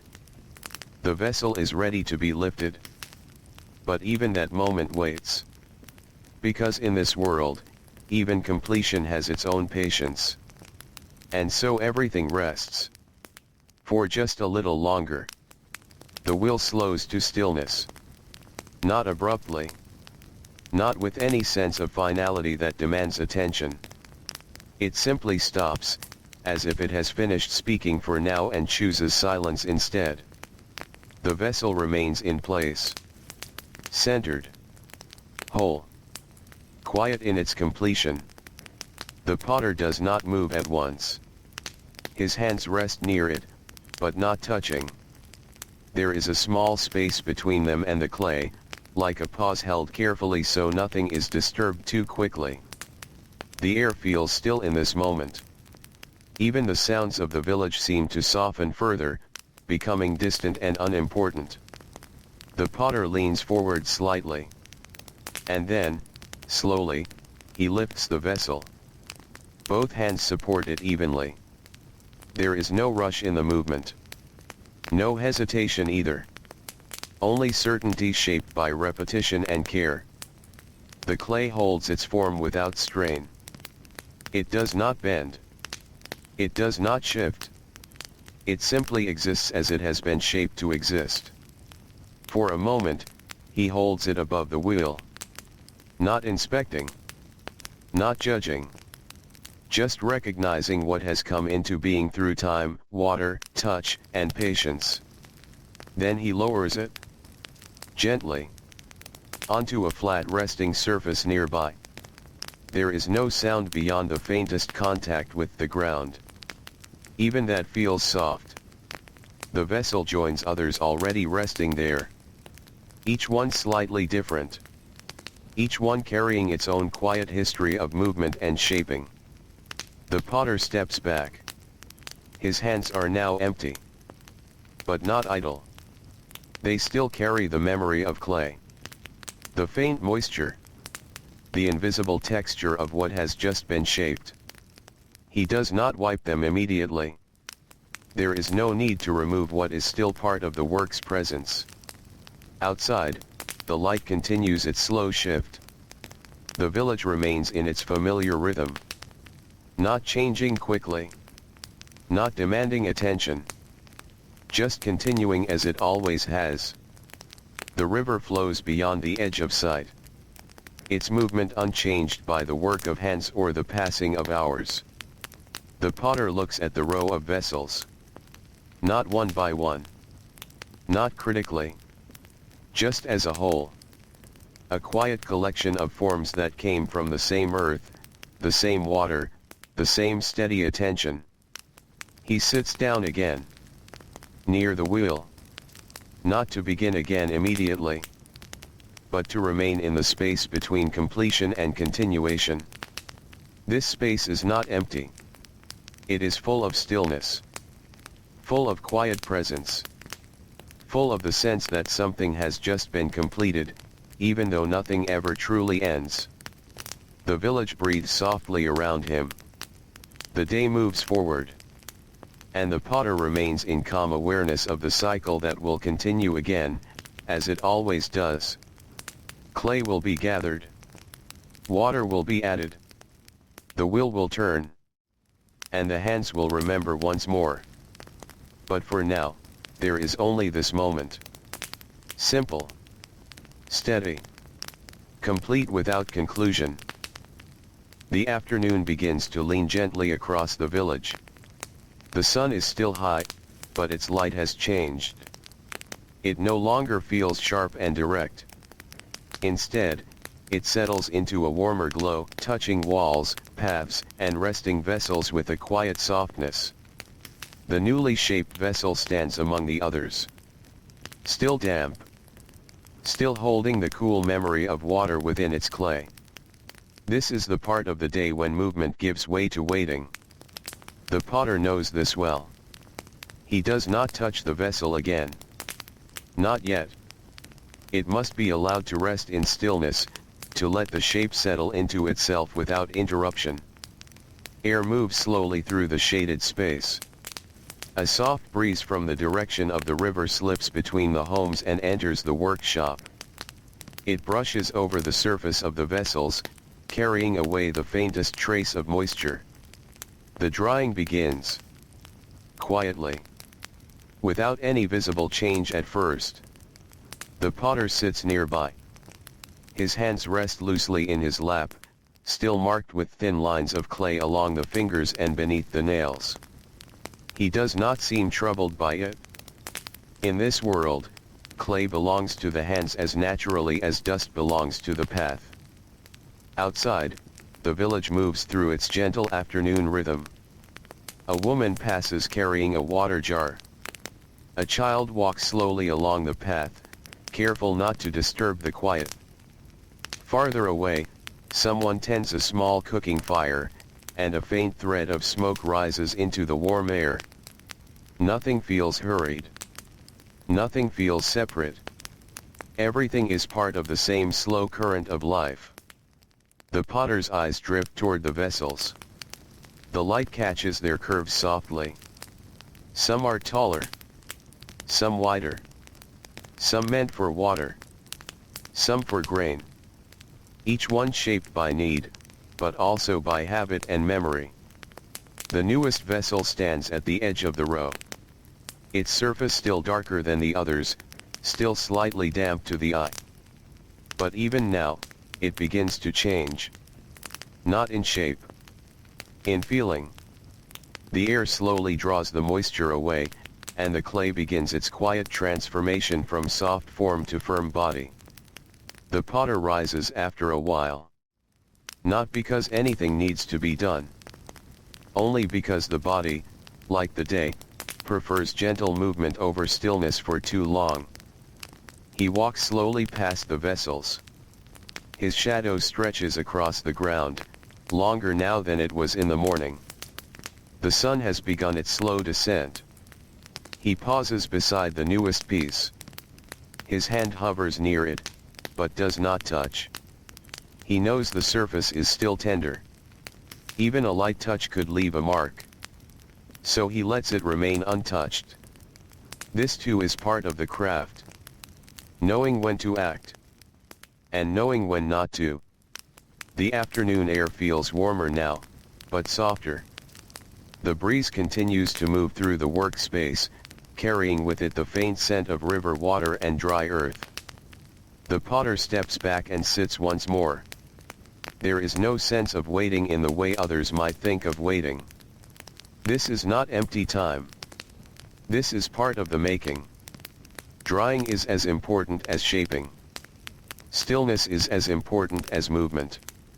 The vessel becomes stronger in silence. Minute by minute. Breath by breath. Light by light. Outside, the Nile continues its endless flow. The same water that once softened the clay now moves far beyond the village, reflecting the afternoon sun in slow, broken patterns. The day continues. The vessel dries. And the quiet work goes on without sound. The afternoon stretches gently toward its end. There is no sharp change to mark it. The light simply softens again, almost without being noticed, as the sun lowers itself little by little across the sky. Shadows grow longer. They move slowly across the ground, reaching toward the vessels, toward the walls, toward the places where the day has already passed. The potter remains close to his work. Not watching in a focused way. Just present. The vessels continue to dry. Their surfaces have changed now. What was once damp and dark has become lighter, more even. The newest piece no longer holds the same soft sheen of moisture. It has begun to match the quiet firmness of the others. Still, it is not ready for fire. Not yet. There is always another layer of waiting. Another stage of stillness. The potter stands and walks slowly through the space. His footsteps are light. The beneath him is warm, holding the heat of the day, but not in a way that feels heavy. It is a gentle warmth, the kind that belongs to the late hours of afternoon. He adjusts the position of a cloth nearby. Not covering the vessels fully. Just shifting it slightly, allowing the air to move more evenly across their surfaces. The breeze has changed direction, and he responds to it without thinking. This is how the work continues. not through effort, but through quiet awareness. Outside, the village begins to slow again. The energy of midday has faded. What remains is softer, more relaxed, more inward. A distant voice rises, then fades. A small group passes along a path, their steps unhurried, their presence brief. The potter returns to sit near the wheel. He does not turn it. He does not prepare new clay. For now, the day is moving toward its resting place, and his work follows that movement. The wheel stands still. The vessels stand still. Even the air feels as though it is pausing between breaths. The sky shifts again. Gold begins to deepen into warmer tones. A quiet amber spreads along the horizon, touching the edges of everything it can reach. The Nile reflects this change. Its surface holds the color softly, broken into slow patterns by the movement of water that never stops, even as the day comes to rest. The potter looks toward it for a moment. Then back to his work. There is no separation between these things. The river, the clay, the wheel, the fire, the vessels, they all belong to the same quiet cycle. Nothing stands alone. Time continues to move. But it does not feel like something passing. It feels like something unfolding gently, without resistance. The vessels are nearly ready. The day is nearly done. The light continues to soften. And everything settles into a deeper calm, preparing for the slow arrival of evening once again. Evening arrives once more. Not as something new, but as something remembered. The light lowers gently across the village, turning from warm gold into a softer, deeper tone that rests quietly on every surface it touches. The begins to release the heat it held throughout the day, and the air cools little by little. The vessels stand in their places. Still. Patient. Their surfaces now dry to the touch, their shapes fully set. They no longer carry the softness of recent shaping. They feel more certain, more complete in their stillness. The potter moves among them. His steps are slow, almost silent. He reaches out and lightly touches one. Just briefly. The surface holds firm beneath his fingers. It does not yield. It does not shift. This is how he knows they are ready for the next step. Not through measurement. Not through testing. But through feeling. He does not gather them yet. There is still time before night fully settles. And in this quiet space between day and dark, there is a kind of peace that asks for nothing more to be done. He steps back. The light grows softer. Shadows stretch long and thin, blending into one another until they become part of the ground itself. The village quiets again. The movement of the day slows into something gentler. Voices become softer, fewer. The paths grow still, one step at a time. A faint breeze moves through. It carries the scent of cooling earth, of distant cooking fires beginning to rise again, of water moving unseen but always present. The potter looks toward the sky. The color has deepened. What was once gold is now touched with hints of orange and pale red, slowly fading into the first signs of blue-gray that will soon become night. He turns back to the vessels. Soon, they will be carried to the kiln again. Soon, fire will return. But not yet. There is no need to rush the moment. The work follows its own pace. And this moment belongs to stillness. He sits beside his workspace. The wheel remains quiet. The tools rest where they were placed. Everything feels settled, as if the day has gently folded itself into this one calm point before continuing on. The Nile moves beyond the edge of the village. It reflects the last light of the sun in broken, shimmering lines that fade as the sky darkens. The potter breathes slowly. There is no sense of ending. Only continuation. The vessels stand ready. The fire will come. The night will return. And the quiet work will go on, just as it always has. The last light of day lingers softly. It does not disappear all at once.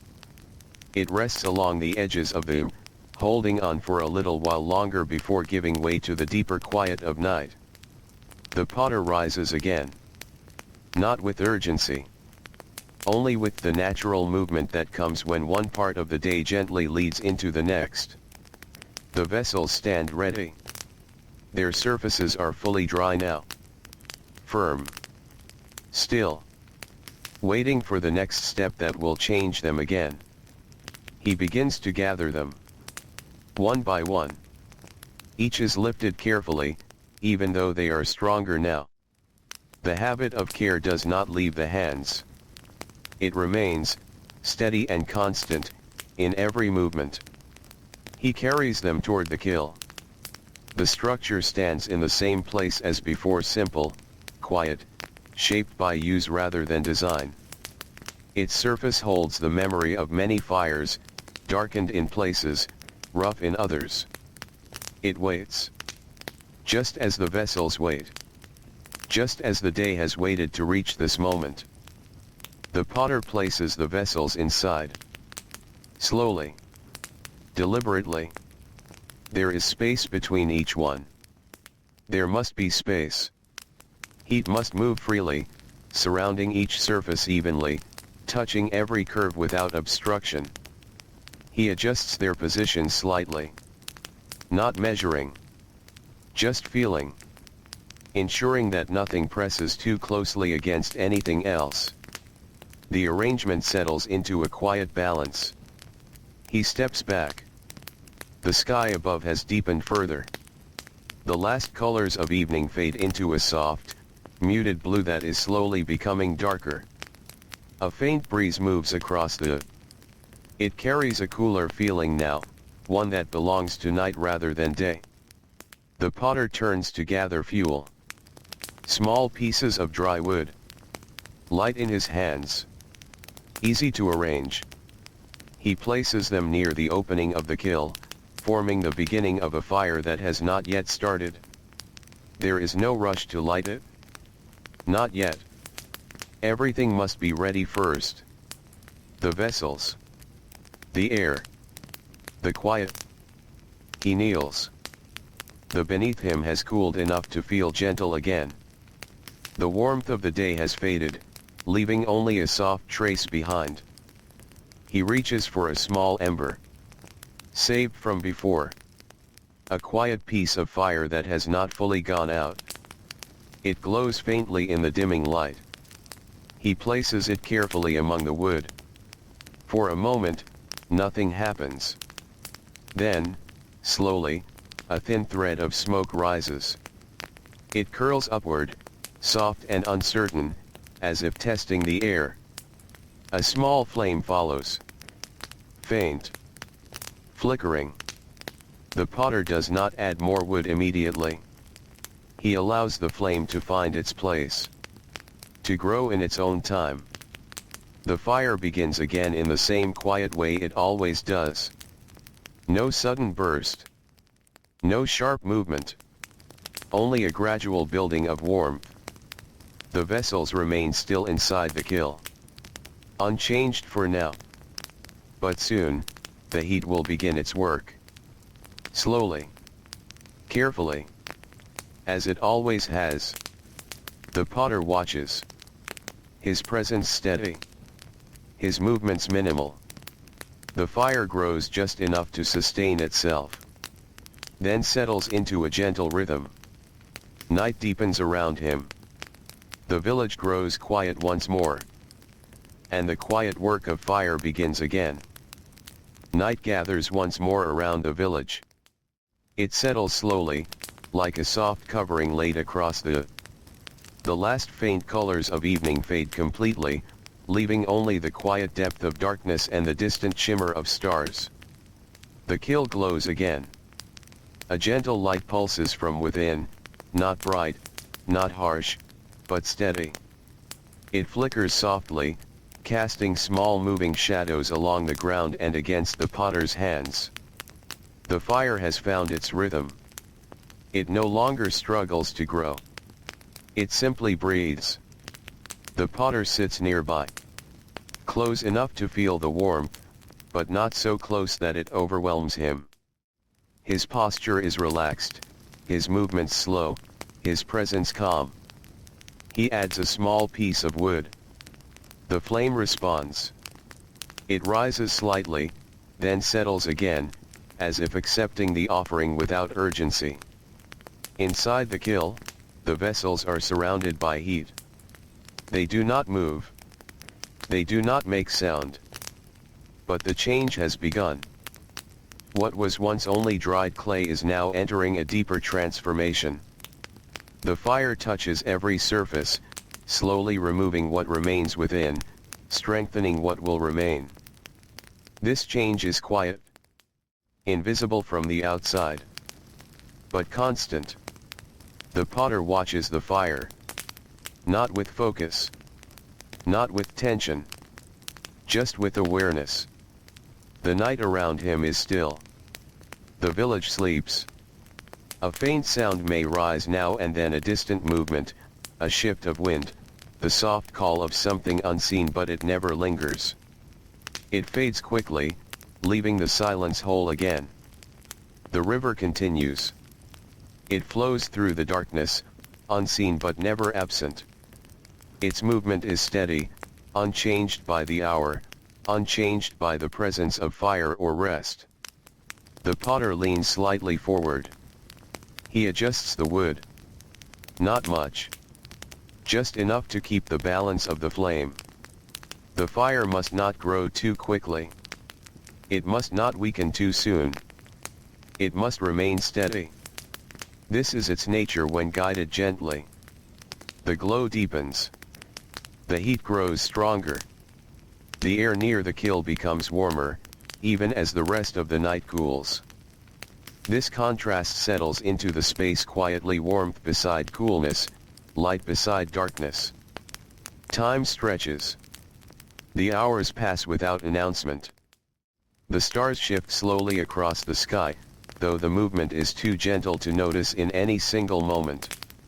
The potter remains. He does not leave.